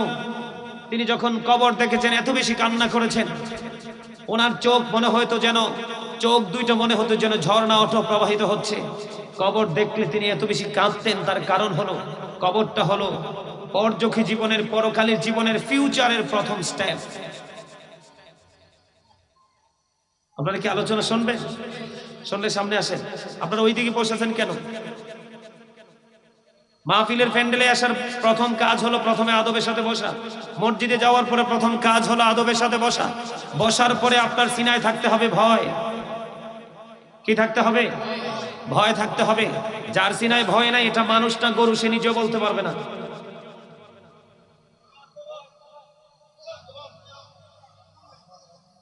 পিছনটা পুরোটা খালি থাক, সমস্যা নেই। আপনারা সবাই সামনে চলে আসেন। সবাই, আবারও বলছি, কথা নাই। এই কথা বললে বাড়িতে। আমার সামনে আল্লাহ রাসূলের প্রেমিক মাত্র 5 জন থাকলেই এনাফ। কয়জন? মাত্র 5 জনই এনাফ। কারণ আমার কথাগুলো অনেকের কাছে ভালো লাগবে না, একটু খাড়া খাড়া কথা, স্ট্রেট কথা। আমার কথা কি আপনারা বুঝেন? কথা বলতে হবে। আমি যে দুরুদ পড়লাম, আপনারা অনেকেই মনে হচ্ছে যেন নিজের দাদার দিনের মরিচ খেতে আসছেন, মরিচ উঠানোর জন্য, পাকা মরিচ। মন চাইছে বসে আছেন, মন চাইছে আবার যা ইচ্ছা তা বলতেছেন, করতেছেন। আমি দুরুদ পড়লাম, আপনারা কিন্তু আমার সাথে দুরুদ অনেকেই পড়েন নাই। দুরুদ is the most excellent prayer Muslim religion. ধর্মাবলম্বীদের জন্য গুরুত্বপূর্ণ এক মহা ইবাদত হলো নবীর প্রেমের দুরুদ। কারণ দুরুদ না পড়লে আপনার নামাজ কবুল হবে না, দুরুদ না পড়লে আপনার হজ কবুল হবে না, দুরুদ না পড়লে আপনার কোনো আমল আল্লাহর দরবারে কবুল হবে না। কেননা আল্লাহ রাব্বুল আলামিন বলেছেন, আমার দিকে তাকান, যদি আলোচনা শোনার মতো শুনতে চান আমি আলোচনা করবো, না হয় মিলাদ ক্যাম্প করে মোনাজাত করে চলে যাব। অনেক দূর থেকে আসছি, অনেক কষ্ট করে আসছি। কথা কি বলবেন আপনারা না আমি বলবো? আপনাদের দায়িত্ব কি? শৃঙ্খলা বজায় রেখে একদম সাইলেন্ট মোডে থাকা। যখন মাঝে মাঝে বলবো আওয়াজ তোলেন, তখন আওয়াজ তুলবেন, অন্যথায় A to Z first to last একেবারে রিল্যাক্স থাকবেন। আপনাদের কোনো প্রেশার নাই। মাঝে মাঝে যদি সুবহানাল্লাহ আলহামদুলিল্লাহ বলবেন। আমরা কি মুসলমান? লজ্জা লাগে মুসলমান বলতে। এই যে দেখেন, একটার মাথায় টুপি নাই, কি নাই? একটার মাথায় টুপি নাই। কারণ এটা কি মাহফিলে আসছে নাকি শুটিং স্পটে আসছে সেটাই তো সে জানে না। এত সহজ নয় আল্লাহকে রাজি করা, এত সোজা নয় আল্লাহকে, আল্লাহ পর্যন্ত পৌঁছা।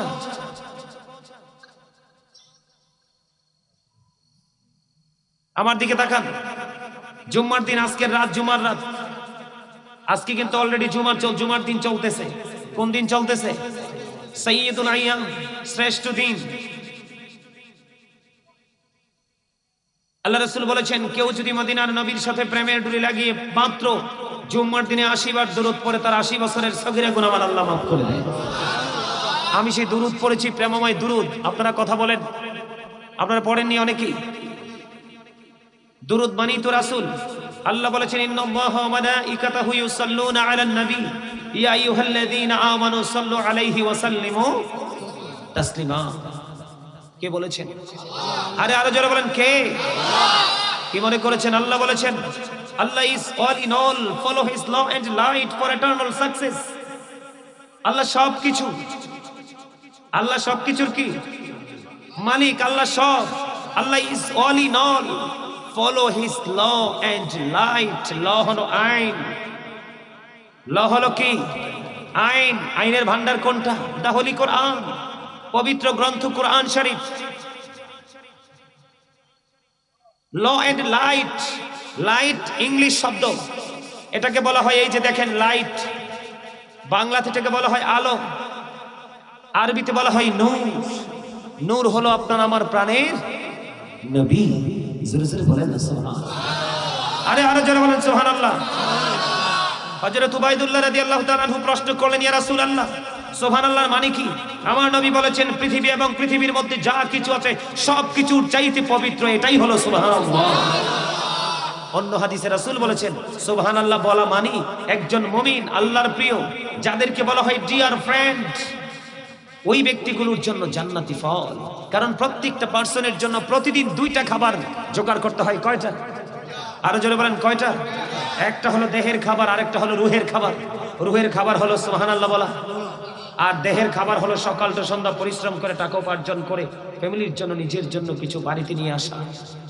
এখন এই দুনিয়ার মানুষ প্রতিদিন নিজের দেহেরটা কিন্তু ঠিকই জোগাড় করছে, রুহেরটা জোগাড় করেনি।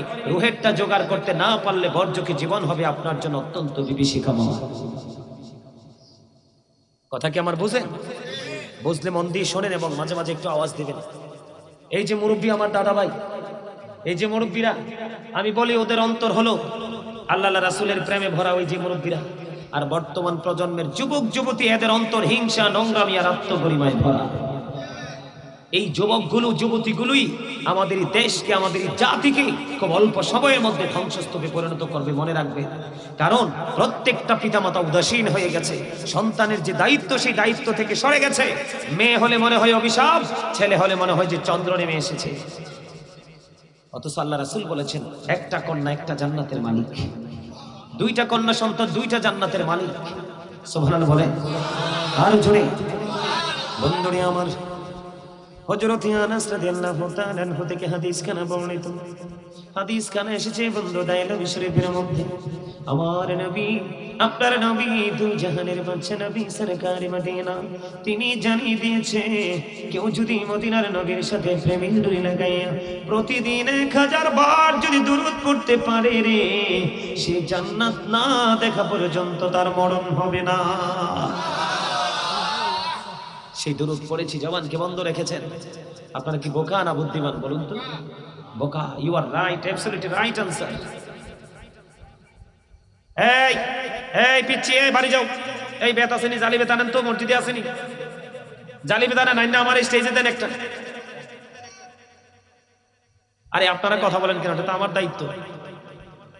আমি কোন কৌশলে কথা বলবো এটা আপনারা জীবনে বুঝবেন না। কারণ টিচার যে কোন কৌশলে স্টুডেন্টদেরকে টিচিং দেয় এটা একমাত্র টিচাররাই বুঝতে পারে। এটা তাদের ব্রেইনে সেট আপ।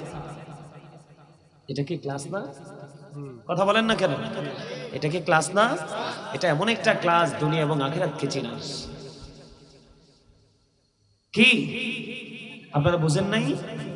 একজন হক্কানি আলেমকে ভালোবাসবেন, আপনার জান্নাত নিশ্চিত। ও মা, আমি বলিনি তো, আল্লাহ বলেছেন। আল্লাহ বলেছেন join with my dear people, come to my paradise. Allah বলেছেন join with my dear people, আমার প্রিয় লোকেদের সাথে যুক্ত হও। কাম টু মাই প্যারাডাইস, আমার জান্নাতে চলে আসো। ফাদখুলি ফি ইবাদি ওয়াদখুলি জান্নাতি। ওয়াজকার, আরে আরে যারা বলেন না ওয়াজকার। আল্লাহ নিজে ওয়াজ করতেছেন। আপনার নাম কি বললেন? আপনার নাম কি? মোহাম্মদ সূর্য মাস্টার। এখানে আপনার কোন পদে আছেন? এখানে আসেনি আপনার নাম কোনটা? সূর্য মাস্টার, সহকারী শিক্ষক, ভাঙ্গানগর সরকারি প্রাথমিক বিদ্যালয়। একজন টিচার পাইছি, ভালোই লাগলো। কোথায়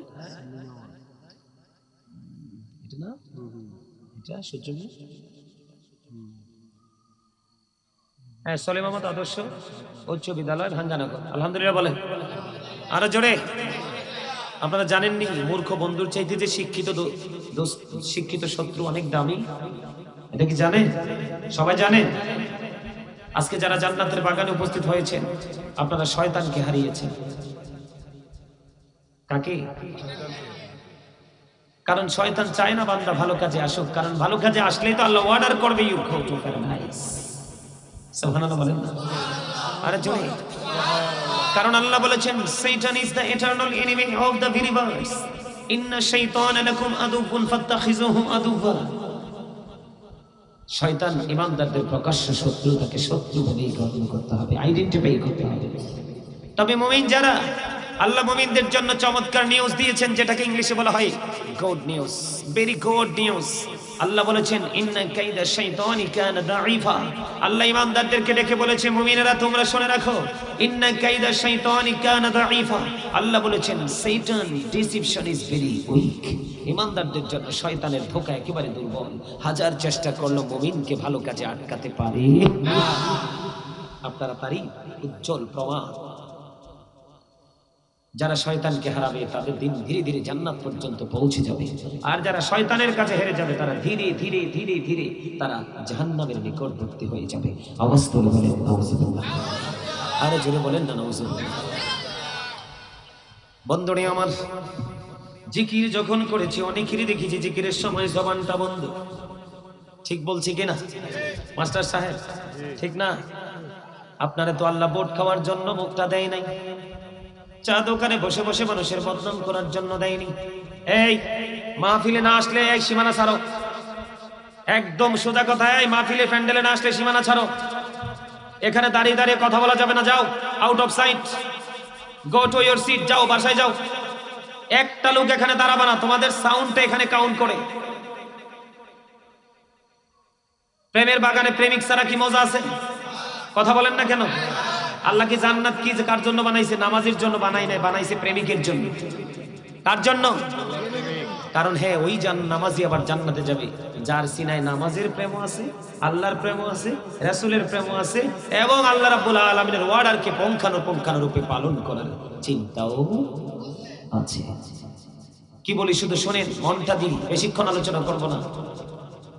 সম্মানিত উপস্থিতি, আপনাকে আমাকে জবান আল্লাহ চা খাওয়ার জন্য দেয়নি, ব্যয়ের বাড়িতে গিয়ে সুস্বাদু খাবার খাওয়ার জন্য দেয়নি, রাস্তার পাড়ে দাঁড়িয়ে দাঁড়িয়ে মোড়ে মোড়ে দাঁড়িয়ে শপিং মল কোলাহল পরিবেশ, দোকানে বসে বসে অপ্রাসঙ্গিক অগ্রহণযোগ্য কথা যেটা শরীয়ত সম্মত নয়, ওই সমস্ত কথা বলার জন্য আল্লাহ রাব্বুল আলামিন আপনাকে আমাকে জবানটা দেয়নি। আল্লাহ রাব্বুল আলামিন ফার্স্ট টাইম আপনাকে আমাকে জবানটাকে যেই কাজে লাগানোর জন্য দিয়েছে, আল্লাহ রাব্বুল আলামিন বলেছেন ফাযকুরুনি আযকুরুকুম। আল্লাহ বলেছেন remember me then I will remember you, তোমরা আমাকে স্মরণ করো আমি তোমাদেরকে স্মরণ করব। তার মানে আল্লাহ রাব্বুল আলামিন আপনাকে আমাকে জবান দিয়েছে আল্লাহর জিকিরের জন্য। আপনারা বলেন যে এই জবান কন্টিনিউ একেবারে ফার্স্ট টু লাস্ট, শুরু থেকে শেষ পর্যন্ত শুধু নন স্টপ স্পিকিং করতেই থাকে, কথা বলতেই থাকে, কিন্তু এই কথার মধ্যে জিকির নাই, এই জবান কি দামি? আরো জোরে বলেন দামি। দেখেন এই জবানের কারণে একটা মানুষ দামি, আর এই জবানের কারণে একটা মানুষ একেবারেই কম দামি, নিকৃষ্ট, ঠিক না? তাহলে আপনাকে আমাকে আগে, হ্যাঁ বলে চা কফি দুধ এগুলো কি দিয়ে খাবো? মুখ দিয়েই তো খাবো, তবে আগেরটা আগে করতে হবে। যেমন আজকের জন্য আপনাদের কাজ হলো জিকিরে নিয়োজিত থাকা। সুবহানাল্লাহ বলেন না? আল্লাহ রাব্বুল আলামিন বলেছেন ইয়া আইয়ুহাল্লাযীনা আমানু যকুরুল্লাহ যিকরান কাসীরা ওয়াসাব্বিহুহু বুকরাতাও ওয়াসীলা। আল্লাহ বলেছেন ঈমানদারেরা তোমরা বেশি বেশি করে আল্লাহর জিকির করো, সকাল টু সন্ধ্যা আল্লাহর পবিত্রতা বর্ণনা করো, ঘোষণা করো। আল্লাহ জিকিরটা করবো কেমন করে? আল্লাহ বলেছেন ফাযকুরুল্লাহ কিয়ামান, দাঁড়িয়ে জিকির করো, কুউদান বসে জিকির করো, ওয়া আলা যুনুবিকুম শুয়ে শুয়ে আল্লাহর জিকির করো। তারপরেও বন্ধু জিকির থেকে দূরে সরা যাবে না। এই এই মাহফিল কমিটির লোকগুলো কোথায়? দুইজন জালি বেত নিয়ে রাস্তায় যাও, আমি বলছি যাও।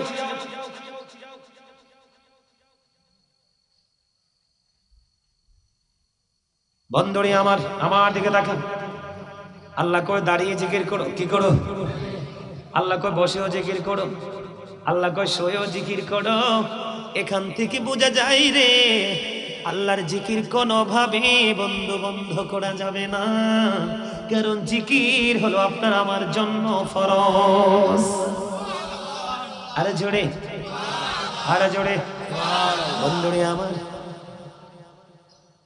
আব্দুল্লাহ ইবনে বসর রাদিয়াল্লাহু তাআলা প্রশ্ন করলেন ইয়া রাসূলুল্লাহ, ইয়া হাবিবাল্লাহ, নবী গো আমার জন্য ইসলামের বিধি বিধান তো অনেক হয়ে গেছে, এখন আমাকে স্পেশাল আমল শিখিয়ে দেন।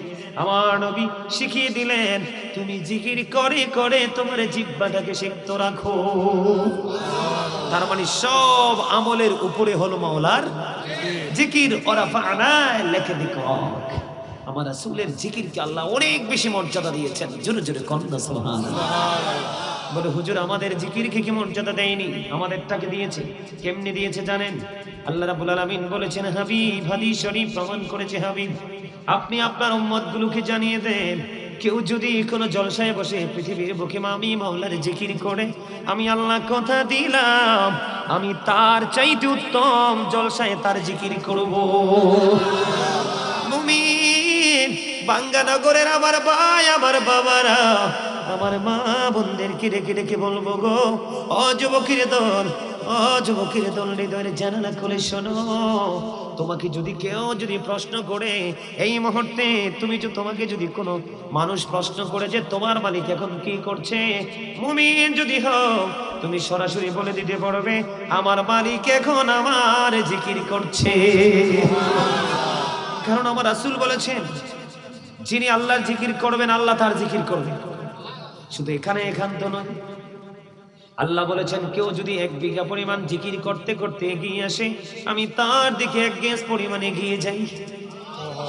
কেউ যখন হেঁটে হেঁটে আমার দিকে জিকির করতে করতে আসে, হাবিব আপনি জানিয়ে দেন আমি আমার বান্দার দিকে দৌড়ে ছুটে আসি। আর যেরকম না সুবহানাল্লাহ। তবে আমার নবী বলেছেন তোমরা এমন ভাবে জিকির করো মানুষ দেখলে যেন তোমাদেরকে পাগল বলে। জিকির অন্তর দিয়ে করা যায়, জিকির জবান দিয়ে করা যায়। আমার আপনার প্রাণের নবী বলে দিয়েছেন জিকিরটা মুখ দিয়ে করা যায়, কান দিয়ে করা যায়, তবে জবান এবং অন্তর দুটো মিলে যে জিকির করা হয় ওই জিকিরটাই হলো সবচেয়ে উত্তম জিকির। বন্ধুরে আমার ভিতরে জানালা খুলে শোনো, আমার নবী আপনার নবী সরকারে মদিনা তিনি বলেছেন তোমরা যখন জান্নাতের বাগানে আসা যাওয়া করো তখন তোমরা ওখান থেকে কিছু ফল খেয়ে নিও। ইয়া রাসূলুল্লাহ, ইয়া হাবিবাল্লাহ, নবী গো, ও প্রাণের নবী, ওই জান্নাতি ফলটা কি গো নবী? বুঝতে পারলাম না। আমার নবী বললেন বুঝে নিতে চাও? ইয়া রাসূলুল্লাহ, বুঝে নিতে চাই। আমার নবী বলেছেন সুবহানাল্লাহ আলহামদুলিল্লাহ লা ইলাহা ইল্লাল্লাহ সুবহানাল্লাহ লা ইলাহা ইল্লাল্লাহ লা ইলাহা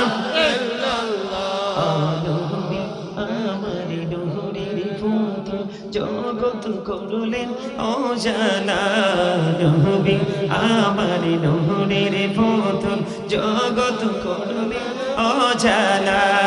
রোজ হাসরে করবেন তিনি উম্মতের ফয়সালা সুবহানাল্লাহ আলহামদুলিল্লাহ লা ইলাহা ইল্লাল্লাহ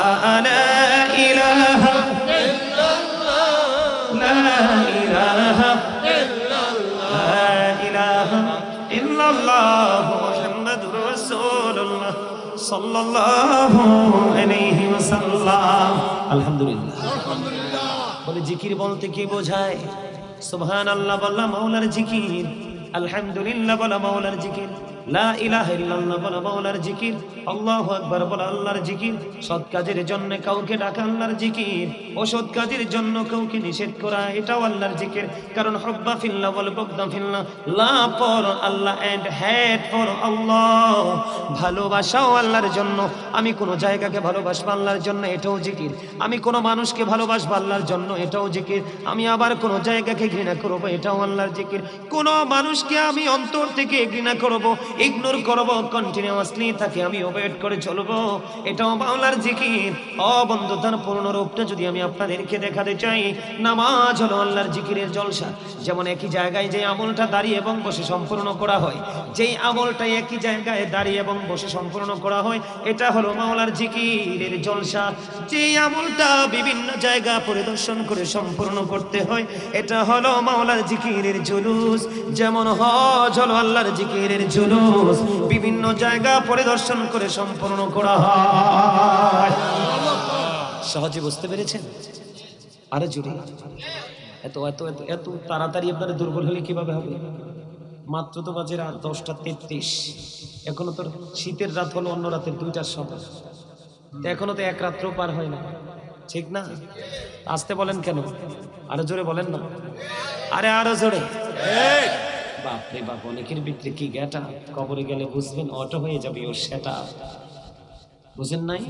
যার মধ্যে দেখবেন আছে যত অভাব, মনে করবেন তার মধ্যেই আছে পরিপূর্ণ অভাব।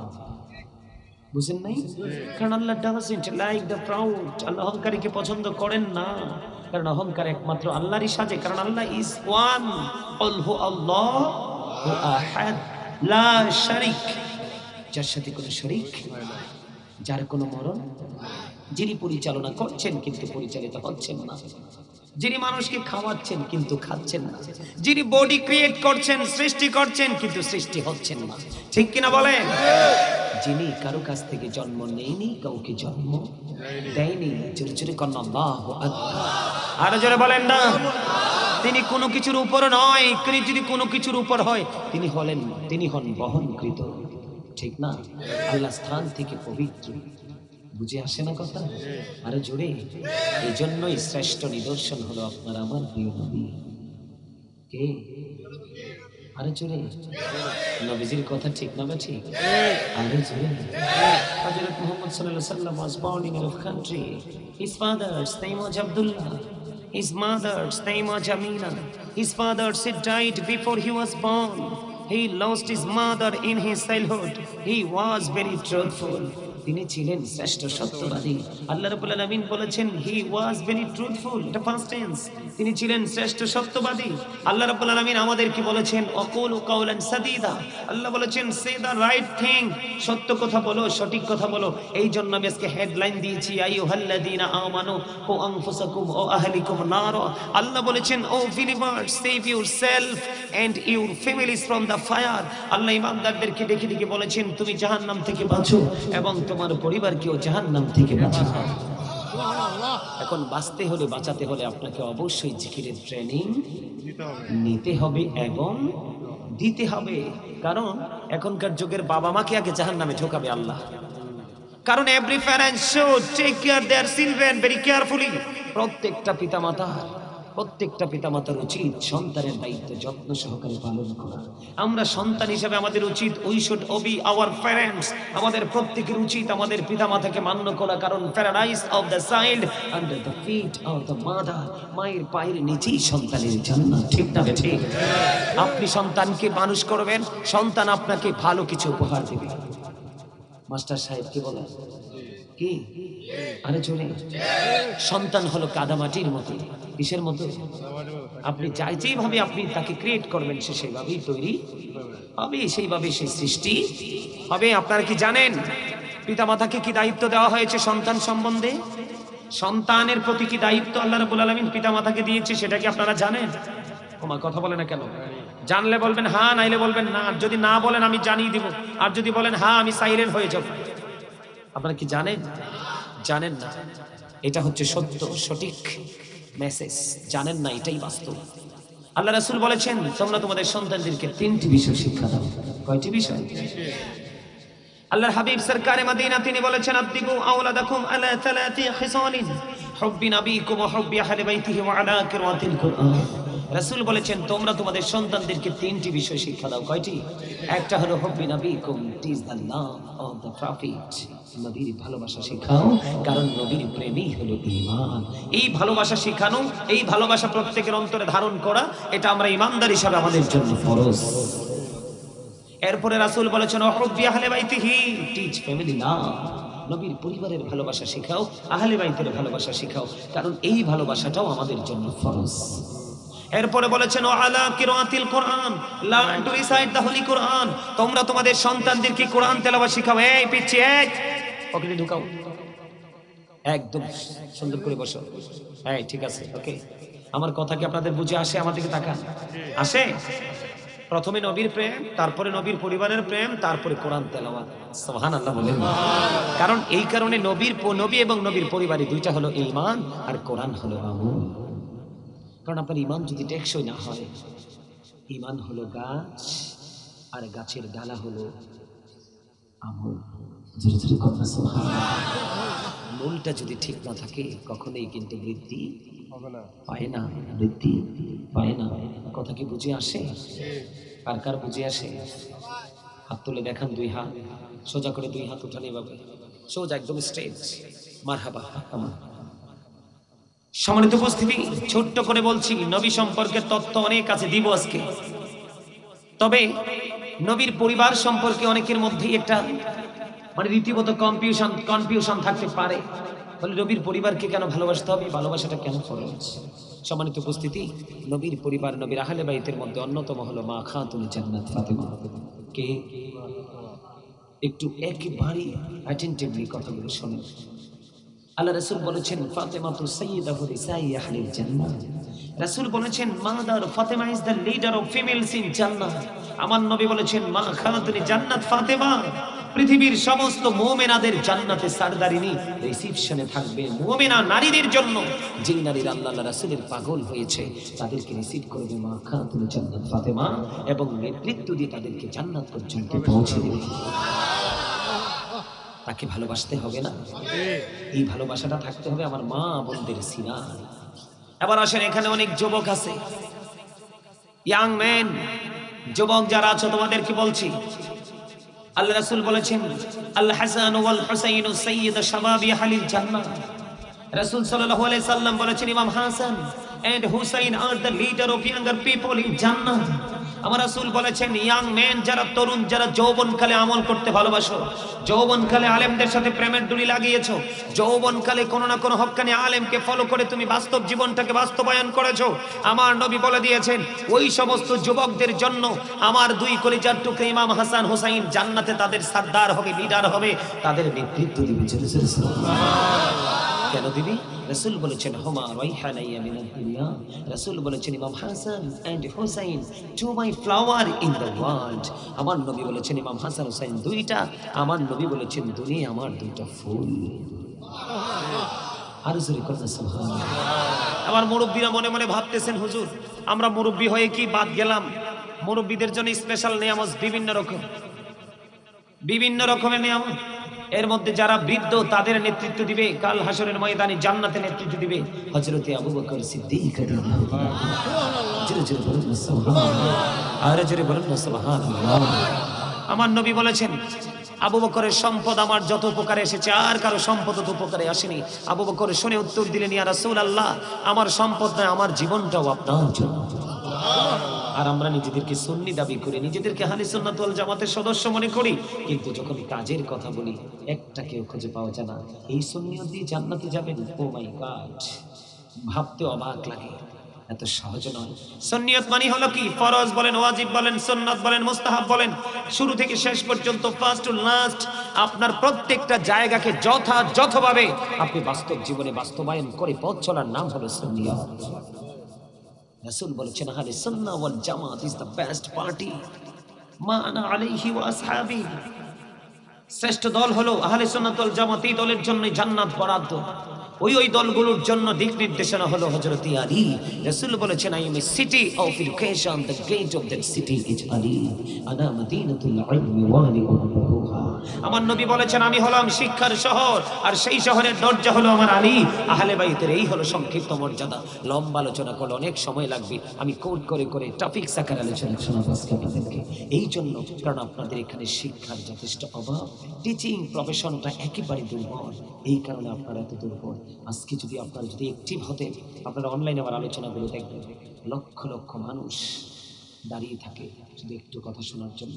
ম্যাক্সিমাম সময় দেখা যায় প্যান্ডেলে ঢুকতে হলে পুলিশে ঢুকায়, বেরো করে পুলিশে। ওই জায়গাটাকে এমনভাবে আবাদ করেছে আলেম ওলামা দিয়ে যেতে যেতে যেতে যেতে তাদেরকে ইনস্ট্রাকশন দিতে দিতে তারা এখন দুনিয়ার কাজের ফাঁকে ফাঁকে পিপাসার মতো তারা শুধু আলেমদেরকে খুঁজতে থাকে।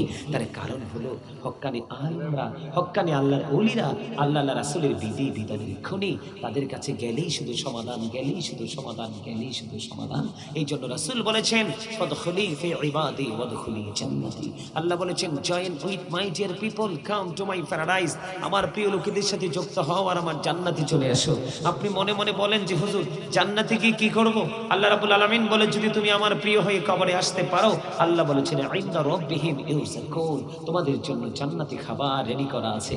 দে রিসিভ ফুড ফ্রম আল্লাহ, তোমরা সেই খাবারগুলো রিসিভ করে ভক্ষণ করবে। জোরে জোরে সুবহানাল্লাহ, আরে জোরে জোরে বলুন সুবহানাল্লাহ, আরেকটু জোরে বলুন না সুবহানাল্লাহ। সম্মানিত উপস্থিতি, আপনাদের এখানকার মানুষ মনে হয় মরবে না। আমার কাছে মনে হয় তাদের ঘরের দরজাটা অনেক শক্ত, আজরাইল প্রবেশ করতে পারবে না। পারবে না? না না, 10-15 লাখ টাকা দিলে আজরাইল কিছু নিয়ে চলে যাবে। আরে না, কে বলছে আজরাইল ঢুকতে পারবে? আজরাইলের তো ক্ষমতা আসেনি আপনাদের ভাঙ্গানগরের মানুষের তো পাওয়া। আমার কাছে মনে হয়, আমার কাছে মনে হয়, আবার অনেকে মনে হয় যে জান্নাতের টিকিটটা অটোমেটিক্যালি হাতেই পেয়ে গেছে, স্পেশাল গেট দিয়ে তাদেরকে ঢোকানো হবে। আমার কাছে এমনটাই মনে হয়। মনে রাখবেন, Azrail just time, no argument, no complain. Azrail আসতে দেরি, আপনাকে একটা সেকেন্ড সময় দিবে না। যখন তোমার কেউ ছিল না তখন ছিলাম আমি, এখন তোমার সব হয়েছে, পর হয়েছি আমি। যখন তোমার কেউ রবে না, রব শুধু আমি। আমার কাছে আসতে হবে, বনে রেখো তুমি। তোরা চাসনি কিছু কারো কাছে খোদার মদদ ছাড়া, অন্যের ওপর ভরসা ছেড়ে নিজের পায়ে দাঁড়া। কথার মানে অনেক বেশি, গানি মানুষ ছাড়া বুঝবে না এই দুইটা লাইনের মানে। এই মেয়ে আমার দিকে দেখান, কোরআন শরীফের সূরা আল ইমরানের 185 নম্বর আয়াত, শেষ অংশে আল্লাহ বলেছেন আমাল হায়াতুদ দুনিয়া ইল্লা মাতাউল গুরুর। এই দুনিয়ার জীবনটা একটা ধোঁকা ছাড়া কিছুই নয়। জোরে জোরে কন্না নাউজুবিল্লাহ, এবার বলেন আল্লাহু আকবার। কে বলেছে? হ্যাঁ দাদাভাই যারা আছেন, আমার দাদাভাই যারা আছেন, মুরব্বী যাদের চুলদারি গুলো পেকে গেছে, ওনাদেরকে আমি মিন করে বলতে চাই, আপনাদের জন্য আল্লাহর হাবিব আমাদেরকে সব খবর দিয়েছেন। কোরআন শরীফের 19 পারা সূরা শুআরা 88 নম্বর আয়াতে আল্লাহ বলেছেন, ইয়াউমা লা ইয়ানফাউ মালু ওয়ালা বানুন। আল্লাহ বলেছেন তোমাদের ধন সম্পদ সন্তান সন্ততি যেন কিচ্ছু তোমাদের কাজে না লাগে, তোমাদের কিচ্ছু কাজে লাগবে না। কে বলেছেন? আল্লাহ। আমি মনে করি বর্তমান পিতা মাতাদের জন্য সন্তানগুলো ম্যাক্সিমামই হলো অভিশাপ। আপনারা আমার কথা রাগ করতে পারেন, কিচ্ছু করার নাই। একদম আমি কনফিডেন্সলি বলছি, বর্তমান প্রজন্মের যে ইয়াং তরুণ প্রজন্ম, আমার কাছে মনে হয় বাবা মার জন্য যথেষ্ট বড় একটা অভিশাপ। কয়টা বাবা সন্তানকে সন্ধ্যার পরে ঘরে রাখতে পারেন? কয়টা বাবা সন্তানকে ফজরের সময় মসজিদে ঢুকাতে পারেন? কয়টা বাবা সালাতুল ইশারের সময় ডেকে দিতে পারেন? ডাক দেওয়ার দুঃসাহস তো আপনার নাই, কারণ আপনাকে আবার উল্টে ধরবে। কারণ ওই যে ইসলামের শিক্ষা নাই তো। কারণ Islam is not only religion but also complete code of life. পরিপূর্ণ পূর্ণাঙ্গ জীবন ব্যবস্থা ইসলামের মধ্যে নিমজ্জিত। তার কারণ ইন্নাদ-দীনা ইনদাল্লাহিল ইসলাম, ইসলাম হলো আল্লাহর মনোনীত একটা ধর্ম। আপনারা কি বিরক্ত হন নাকি আমার কথাগুলো ভালো লাগে? সবার কাছে ভালো লাগে? আলহামদুলিল্লাহ। আরো জোরে। এই কারণে আগেই তো একটু জিকিরের ওয়াজ করে নিলাম, ছোট্ট করে, ছোট্ট একটা টপিক। এই যে আলহামদুলিল্লাহ বলছেন, এটাও জিকির। একদিকে মালিকের স্মরণ করছেন, আল্লাহ রাসূলের হাদিস অনুযায়ী, আরেকদিকে আপনি জান্নাতি ফল খাচ্ছেন। আরে আরো জোরে বলতেছি। আমার দিকে তাকান। কিসের পাওয়ার, কিসের অহংকার, কিসের আত্মগরিমা। আমার আগে শাহজাহান বিপ্লবী সাহেব তিনি একটা আয়াত তেলাওয়াত করেছেন, আপনাদের মনে আছে কিনা জানি না। তিনি বলেছেন, ইয়া আইয়ুহাল্লাযীনা আমানু লা তুলহিকুম আমওয়ালুকুম ওয়ালা আওলাদুকুম আন যিকরিল্লাহ। আল্লাহ রাব্বুল আলামিন, আমি ঢুকতে ওইখান থেকে শুনেছি, উনি আয়াত ধরে আলোচনা করতেছেন। উনি বলেছিলেন যে তোমাদের ধন সম্পদ সন্তান সন্ততি কিছুই যেন আল্লাহর জিকির থেকে তোমাদেরকে কি করতে না পারে, দূরে রাখতে না পারে। জোরে জোরে কোন আল্লাহু আকবার। কি এমন প্রেম লাগিয়েছেন সন্তানের সাথে। এই মিয়া, আপনি ইন্তিকাল করার পরে মনে রাখবেন আপনার ওরসের সন্তান আপনার কবরের পাটটাও জিয়ারত করবে না। এখন যে কাঠ মোল্লার দল বের হয়েছে, অশিক্ষিত আলেমগুলো বের হইতেছে, এরা শিখিয়ে দিবে বেদাত। এরা কি শিখাবে? বেদাত শিখাবে। আপনি চলে যাওয়ার পরে কবরে যাবে না, কারণ তারা কোরআন হাদিসের তোয়াক্কা করে না, তারা শুধু তোয়াক্কা করে ধনের। কিসের? তার দৌলতের জন্য মরিয়া। এই জন্য আপনাকে আপনার সন্তানকে ট্রেনিং দিয়ে যেতে হবে, হাজার ঝড় আসলেও যেন আপনার সন্তানের ঈমানকে হরণ করতে না পারে। সম্মানিত উপস্থিতি, আমার দিকে তাকান। দুনিয়াতে কত পাওয়ার দেখিয়ে প্রভাব খাটিয়ে আমরা চলাফেরা করি। আল্লাহ বলেছেন, বান্দা একটু সচেতন হও। আল্লাহ বলেছেন, ইন্না বাতশা রাব্বিকা লাশাদীদ। আল্লাহ বলেছেন, the seizing of Allah is difficult. আল্লাহর ধর, আল্লাহর পাকড়াও বড় শক্ত, বড় কঠিন। তার মানে আল্লাহ বান্দাকে ধরবে খুব শক্তভাবে। আল্লাহ বলেছেন, ইন্নাল্লাহা সারিউল হিসাব। Allah is quick to take account. Allah হিসাব গ্রহণে অত্যন্ত তৎপর। তার মানে আপনাকে শক্ত করে ধরে, আমাকে শক্ত করে ধরে, আপনার কাছ থেকে আমাদের জীবনের সব কিছুর হিসাব নেবে। সম্মানিত উপস্থিতি, কেমন করে বুঝালে আপনারা বুঝবেন আমি জানি না। আল্লাহ বলেছেন, বান্দা এখনো সময় আছে, তোমরা সচেতন হও। তোমাদেরকে আমি অ্যালার্ট করে দিলাম, তোমরা সচেতন হও। তার কারণ হলো, আমার দিকে তাকান। আল্লাহ বলেছেন, ওই পরকালটা অত্যন্ত ভয়ঙ্কর হবে। আল্লাহ বলেছেন, লা ইয়ামুতু, people will not die that day. সেদিন মানুষ মরতে পারবে না। আল্লাহ বলেছেন, ফিহা ওয়ালা ইয়াহইয়া, people will not be able to live that day. সেদিন মানুষ বাঁচতেও পারবে না। আল্লাহ বলেছেন, ওমা হুম আনহা বিগাইবিন। আল্লাহ বলেছেন, people will not be able to escape that day. সেদিন মানুষ সেখান থেকে পালাতেও পারবে না। কি করবেন সেদিন? বন্ধুরে আমার, জান্নাতে যারা যাবে রে, জান্নাতীদের জন্য জান্নাতে খাবার। একটু আগে বলেছি, আল্লাহ জান্নাত থেকে খাবার বরাদ্দ করে রেখেছেন। আর যারা পাপী হয়, যারা গুনাহগার, ও বন্ধু, যারা নোংরা মানুষ, যারা নিকৃষ্ট মানুষ, আপনারা জানেন না, ছোট্ট করে একটু জায়গা শুধু শুনুন। আপনারা জানেন কিনা জানি না, ইতিপূর্বে আলোচনাটা শুনেছেন কিনা বন্ধু জানি না। আমি আপনাদেরকে বলে দিতে চাই বন্ধু, যখন পাপী মানুষের জান কবজ করার জন্য ফেরেশতারা আসবে, কুদরতি চট নিয়ে আসবে। হুজুর কেন গো? এই কুদরতি চটটা নিয়ে আসবে, তার কারণ হলো একটা পাপী লোকের আত্মা থেকে এত বেশি দুর্গন্ধ বের হয়ে আসে রে। ও বন্ধু, এত বেশি দুর্গন্ধ বের হয়ে আসে, পৃথিবীর যত প্রাণীগুলো আছে মৃত্যুবরণ করার পরে যদি এক জায়গায় স্তূপ করে রাখা হয়, সবগুলো প্রাণী পচে গেলে যেই দুর্গন্ধ আসবে এর চাইতে ভয়ঙ্কর দুর্গন্ধ আসবে একটা পাপী লোকের আত্মা থেকে। এই জন্য ফেরেশতারা কুদরতি চট নিয়ে পৃথিবীতে আসে।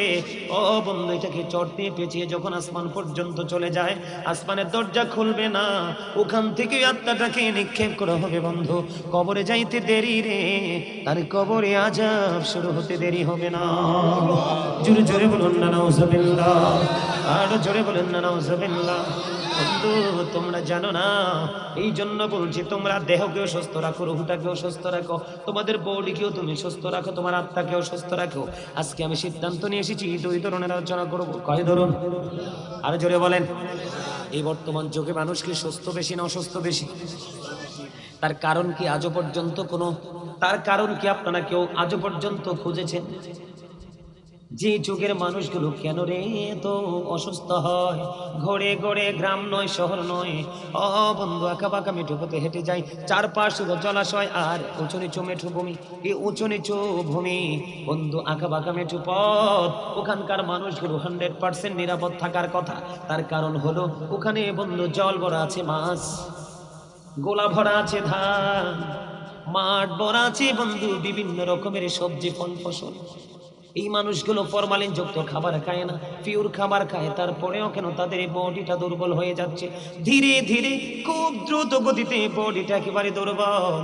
ও বন্ধু, তার কারণ হলো আমরা শরীয়ত ইসলামের বিধানের কোনো তোয়াক্কা করছি না, নিজেরা নিজেদের মতো বন্ধু পরিচালনা করছি, চলছি। এই জন্য আমাদের বডির কন্ডিশনও ভালো না। আমি আপনাদেরকে যদি ছোট্ট করে একটু বলে দিতে চাই, আমার দিকে তাকান, আমি কি আপনাদেরকে বলবো? শুনবেন কি একটু? আরো জোরে বলেন, আরো জোরে। বন্ধুরি আমার, আপনার আমার প্রথম কাজ হলো খাবার যখন শুরু করব, সুন্দর করে হাত পা আমাদেরকে ধুতে হবে, পরিষ্কার করতে হবে, বিসমিল্লাহ বলে খাবারের প্লেটে হাত দিতে হবে এবং খাবারটা এমন ভাবে খাইতে হবে। আমার দিকে তাকান, এই যে প্লেট, যেই দিক দিয়ে লোকমাটা উঠাতে খুব বেশি সহজ হবে, কাছে হবে, ওই দিক দিয়ে আপনি আপনার লোকমাটা উঠিয়ে খাবেন। বন্ধুরি আমার, ছোট্ট একটা হাদিস শরীফ বলবো।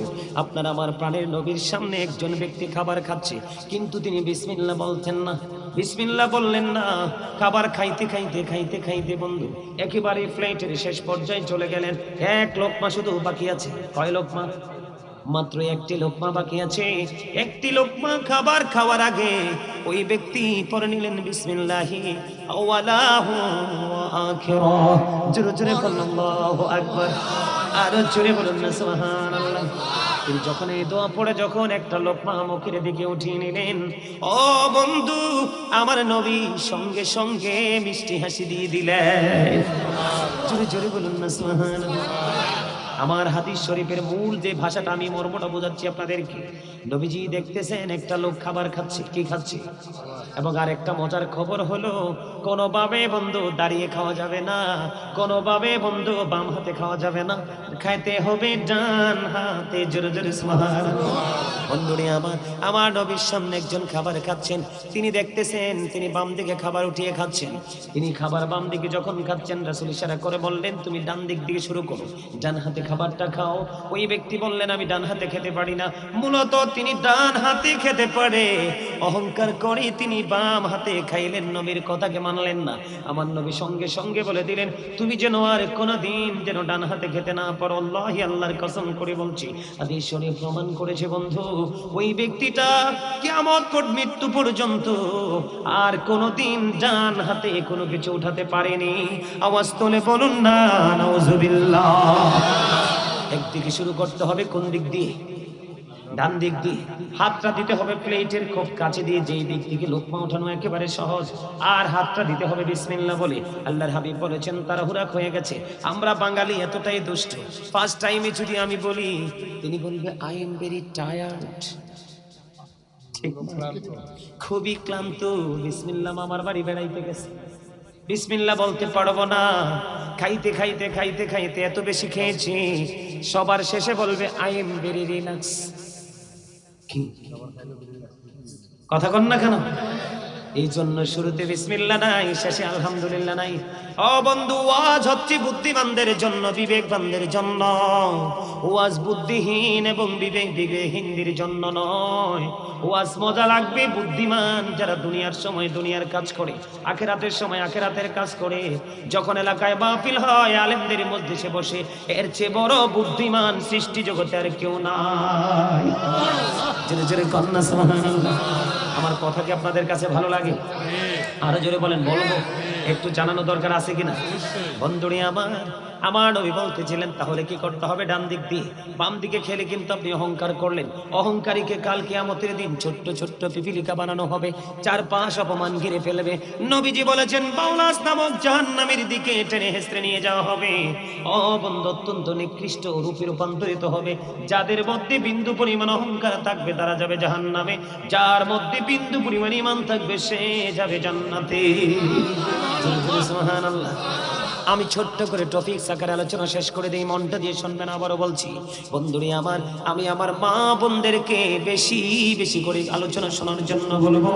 তার কারণ হলো শয়তান বেশি ধোঁকা দেয় মা বোনদেরকে। কারণ নারীকে শয়তান রশি হিসাবে ব্যবহার করে নারীর মাধ্যমে পুরুষকে অপবিত্র এবং ধ্বংসস্তূপে নিয়ে যায়। বন্ধুরে আমার, জোরে জোরে বলেন না নাউজুবিল্লাহ। আমার নবী দেখতে পাইতেছে লোকটা খাবার খাচ্ছে, তবে শুরুটা করছে বিসমিল্লাহ ছাড়া। খাইতে খাইতে সব শেষ করে ফেললো, সব জগৎ শেষ করে ফেললো। শেষ করার পরে অবশিষ্ট আছে প্লেটের মধ্যে মাত্র একটি লোকমা। আমরা আঞ্চলিক ভাষায় বলি এক নলা। কি বলি? এক নলা। কয় একটা নলা বাকি আছে ভাই, খাই যাই তুই একটুখানি ব, ঠিক না? আর স্ট্যান্ডার্ড যারা তারা বলবে ভাই প্লিজ ওয়েটিং ফর ইউ, ঠিক কিনা বলে? আরো জোরে, আরো জোরে কর না গেল। বন্ধুরে আমার, ঠিক না? তিনি বলবেন একটু ওয়েট করো, একটা লোকমা আছে খেয়ে আসি, ঠিক না? মাত্র একটি লোকমা অবশিষ্ট প্লেটে। আমি অবাক হয়ে গেলাম, কত সুন্দর এই ধর্ম, কত সুন্দর ইসলাম ধর্ম আজকে কলুষিত করেছি। আল্লাহ দেখিয়েছেন রাস্তা একটা, আমরা মানুষ অপরাধী, এত অপরাধী হয়েছি, ওই রাস্তার মধ্যখানে কাটা দিয়ে নতুন রাস্তা আমরা রচনা করে হাঁটছি। এই জন্য চারপাশ আমাদেরকে ঘেরাও করে ফেলেছে অভিশাপে। নবীজি দেখতে পাইলেন একটা লোকমা খাওয়ার পূর্বে তিনি বললেন বিসমিল্লাহি আওয়ালাহু আখিরা, জোরে জোরে আল্লাহু আকবার। আমার নবীজি বন্ধু যখন তিনি দোয়া পড়ে যখন একটা লোকমা ভক্ষণ করলেন, আমার নবীজির পুরো চেহারা মোবারকে মিষ্টি হাসি ফুটে উঠল।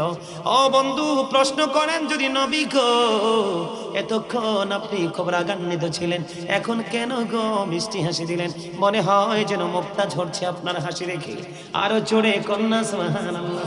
কষ্ট যদি করে নবীজি বলে দিলেন তার কারণ হলো এতক্ষণ পর্যন্ত যখন সে বিসমিল্লাহ ছাড়া শুরু করলো, আমি নবী দেখেছি তার সঙ্গে পুরো ভিড় জমাবেন। এটা কি সুন্নিয়ত বলে? আরো জোরে বলেন না কেন? বন্ধুরে আমার, এবার আরেকটা বিষয় হলো আমাদের মধ্যে অনেকে দেখবেন দাঁড়িয়ে খাবার খায়। দাঁড়িয়ে খাবার ভক্ষণ করবেন না। আল্লাহর হাবিব বলেছেন কেউ যদি দাঁড়িয়ে খায়, সে যদি বুঝতে পারে দাঁড়িয়ে ভক্ষণ করেছেন, নবীজি বলেছেন, তাহলে সে আঙ্গুল ঢুকিয়ে বমি করে যেন সবটা ফেলে দেয়। আমি আপনাদেরকে আরেকটা বলবো, আল্লাহর হাবিব বলেছেন যখন তোমরা পানীয় জাতীয় কোনো কিছু ভক্ষণ করো, তখন ওই পানীয় জাতিতে তোমরা কখনো ফু দিও না। চা খান আপনারা দেখছি ফু দেন, কখনো চায়ের মধ্যে ফু দিবেন না, কখনো গরম পানি খাওয়ার সময় ফু দিবেন না, কখনো ঠান্ডা পানি খাওয়ার সময় ফু দিবেন না, কখনো গরম প্লেটে আপনি খাবার খাওয়ার সময় ফু দিবেন না। বন্ধু বলে হুজুর কেন গো ফু দিব না? কারণ ফু মানে হলো একটা হাওয়া। এটা কি কথা বলে না কেন? ফু মানে কি? এটা ফু দেন। আরে একজন আরেকজনের তাকাই ফু দেন না, ট্রাই করতে পারেন না? ফু দেন না কেন? এটা কি হাওয়া না? এবার এটা কি জানেন? বলে হুজুর কেন ফু দেওয়া যাবে না? সকল রোগের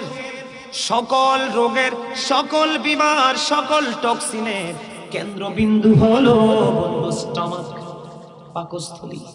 কি যেখানে ময়লা থাকে আপনি যখন ফু দিবেন অথবা নাক দিয়ে যখন নিঃশ্বাস করবেন, আছে না নাই? এই দুটা বন্ধ বের হয়, এই দুইটা বের হয় ভিতর থেকে আসে। কোত্থেকে আসে? সকল রোগের কেন্দ্রবিন্দু হলো বন্ধু স্টমাক পাকস্থলী, ওখান থেকে যখন ফু বা নিঃশ্বাস আসে ওই ফুয়ের সাথে সমস্ত রোগ বন্ধু লুকায়িত থাকে। এই জন্য আল্লাহর হাবিব বলল, তোমরা যখন ভক্ষণ করো তোমরা ফু দিও না, কারণ এই ফুয়ের মধ্যে লুকিয়ে আছে সকল রোগ। জোরে জোরে বলেন না সুবহানাল্লাহ। এবার বলেন না আল্লাহু আকবার। শিক্ষা হইছে কিনা? আর জোরে বলেন। কখনোই বন্ধু ফু দেবেন না। আরেকটা সমস্যা হলো আমাদের গ্রামে গঞ্জে বেড়ে গেছে সুদ। টাকা দিয়ে টাকা নেওয়া, টাকা দিয়ে টাকা নেওয়া, বাড়ি পাহাড় করা। বন্ধুরে আমার, সুদ যিনি খায়, সুদ যিনি দেয়, সুদের স্ট্যাম্প যিনি লেখে, সুদের টাকা যিনি কালেকশন করে, সবার একই রকম পাওয়া অপরাধ। আল্লাহর হাবিব যখন মেরাজে গেলেন, মেরাজে যাওয়ার পরে বন্ধু জাহান্নামের দিকে একটা সম্প্রদায়ের দিকে তাকিয়ে দেখলেন, এক একটা লোকের পেট এক একটা ঘরের মতো বড় বড়। এবার জিব্রাইলকে প্রশ্ন করলেন, ভাই জিব্রাইল, এরা কারা রে? ও জিব্রাইল, এরা কারা? এবার জিব্রাইল দেখে দেখে বললেন, ইয়া রাসূলুল্লাহ, এরা হলো দুনিয়ার সুদখোর এবং ঘুষখোর। আমার নবীজি বলেছেন, আমি নবী দেখতে পাইলাম এদের সাপ পেটের মধ্যে শুধু সাপ আর বিচ্ছু দেখা যায়। মানুষের অসুখের আরেকটা কারণ হলো হারাম খাবার। কি খাবার? আপনি যদি কোনো বড় ধরনের অসুখে ভোগেন, আল্লাহর হাবিব বলেছেন হালাল কিছু দিয়ে যদি ঔষধ বানানো হয় এটা ভক্ষণ করো। যদি তুমি জানো এটা হারাম, হারামের মধ্যে মুমিনের জন্য কোনো শেফা নাই। কি নাই? হারামের মধ্যে মুমিনের জন্য কোনো শেফা নাই। অবদ্ধ আমার দিকে তাকান। যেই ব্যক্তি সুদের মাধ্যমে টাকা উপার্জন করলো, সে যেন তার মায়ের সাথে জিনা করলো। সুদের মাধ্যমে যেই ব্যক্তি একটি টাকা উপার্জন করলো, সেই যেন তার গর্ভধারিণী মায়ের সাথে 36 বার যেন জিনা করলো। আওয়াজ করে বলেন না নাউজুবিল্লাহ। সব নিয়ে আর বলবো না, কারণ এটা খাবারের সাথে যুক্ত।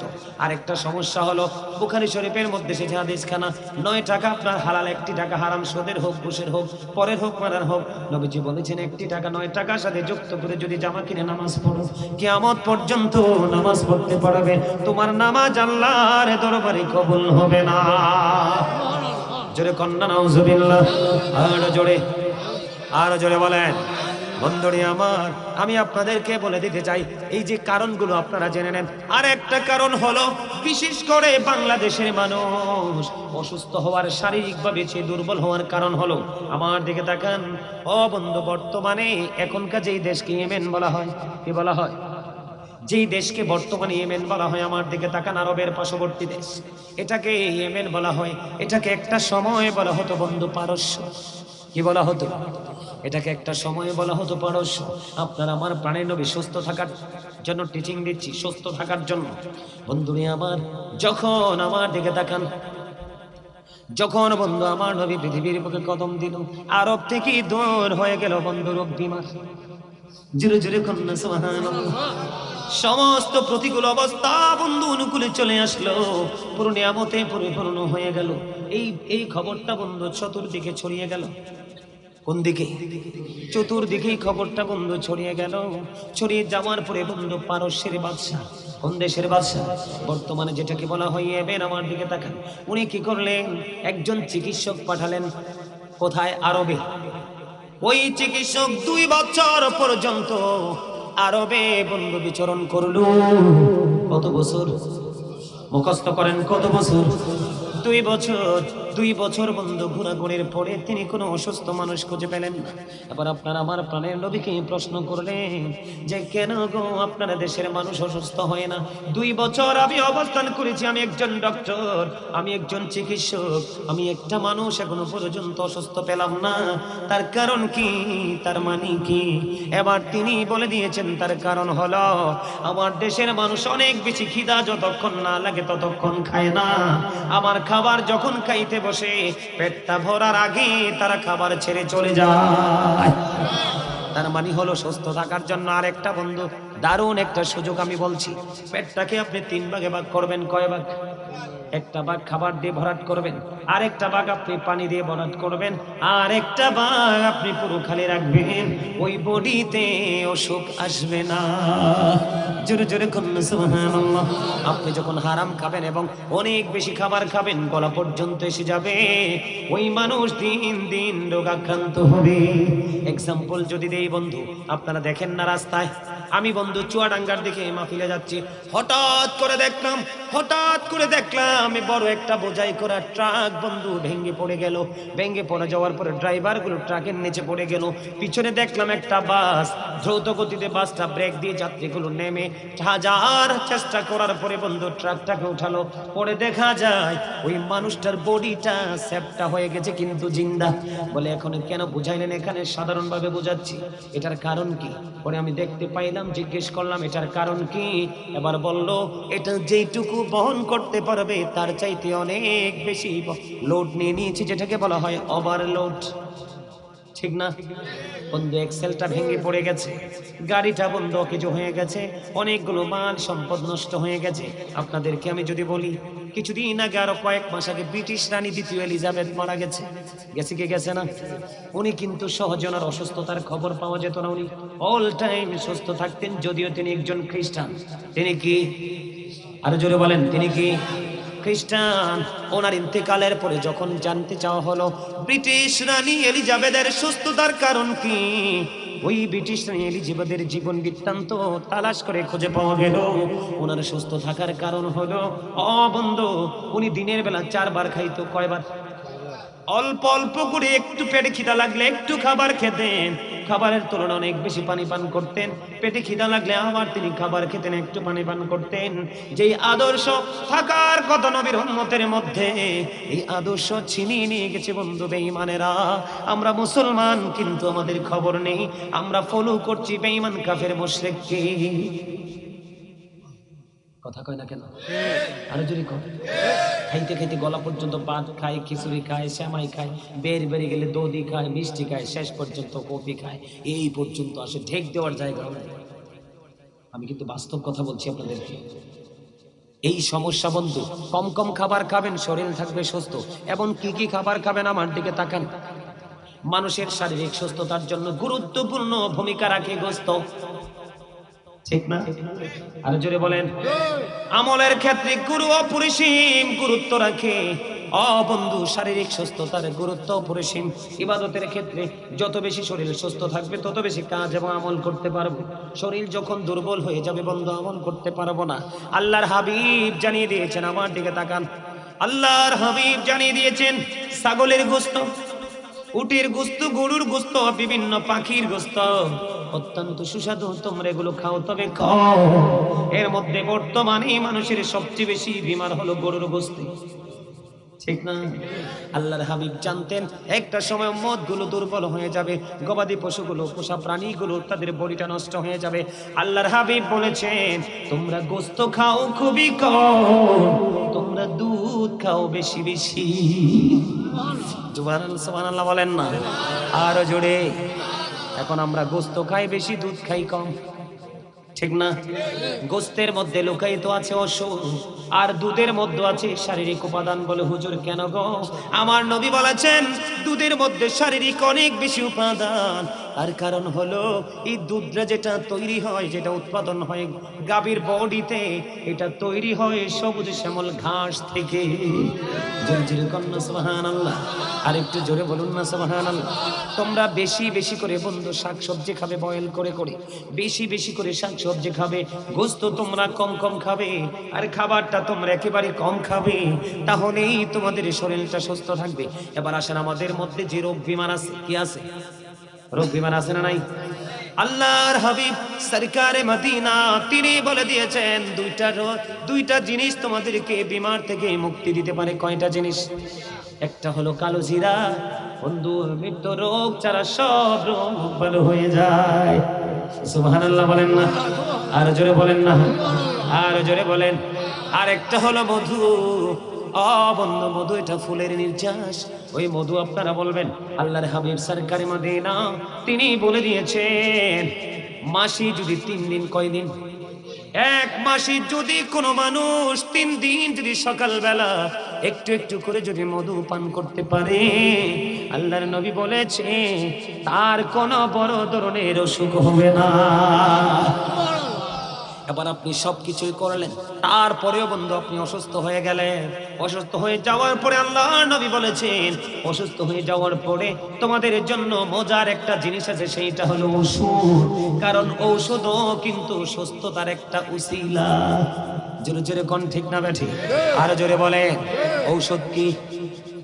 এখন আপনি যদি ওষুধ না খেয়ে যদি আপনি সুস্থ হওয়ার জন্য উসিলা খোঁজেন, তাহলে কিন্তু এটা সঠিক সমাধান হবে না। আরো জোরে বলেন, সব সমাধান কিন্তু কোরআন হাদিসে আসে। এক ব্যক্তি বললেন, ইয়া রাসূলুল্লাহ, আমি কি ওটটা বেঁধে আল্লাহর উপর ভরসা করব, নাকি ওটটা ছেড়ে দিয়ে আল্লাহর উপর ভরসা করব?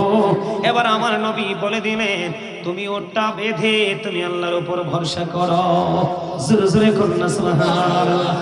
আর মানে এখানে বাধা মানে কি? আর এখানে অনেক কিছু বোঝায়। আপনি ওট ছেড়ে দিলেন, এটার কাজই হচ্ছে অজানা গন্তব্যের দিকে চলে যাওয়া। আপনি পরে বলবেন, হায় রে, ওটটা তো হারিয়ে গেছে, আল্লাহর উপর ভরসা করলাম, আটকাতে পারলাম না। এই জন্য নবী বলেছেন, তুমি ওটটা বেঁধে আল্লাহর উপর ভরসা করো।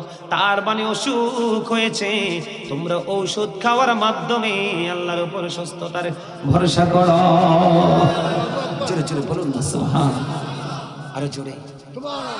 আমাদের এই শারীরিক সুস্থতা আর মানসিক সুস্থতা আসবে কোত্থেকে? ওই যে মাস্টার সাহেব বলেছেন একটু আল্লাহর ওলি সম্পর্কে বলতে। এই সম্পর্কে আপনার আত্মার খোরাক, রুহের খোরাক যদি আপনি মিলাতে চান, অবশ্যই আল্লাহর ওলিদের কাছে যেতে হবে। কার কাছে যেতে হবে? আল্লাহর ওলিদের কাছে যেতে হবে। কেননা আল্লাহি লা খাউফুন আলাইহিম ওয়া লা হুম ইয়াহজানুন। আল্লাহ বলেছেন, behold verily the friends of Allah have nothing to fear or to regret। আল্লাহ বলেছেন, behold জেনে রাখো, verily the friends of Allah have nothing to fear or to regret। Allah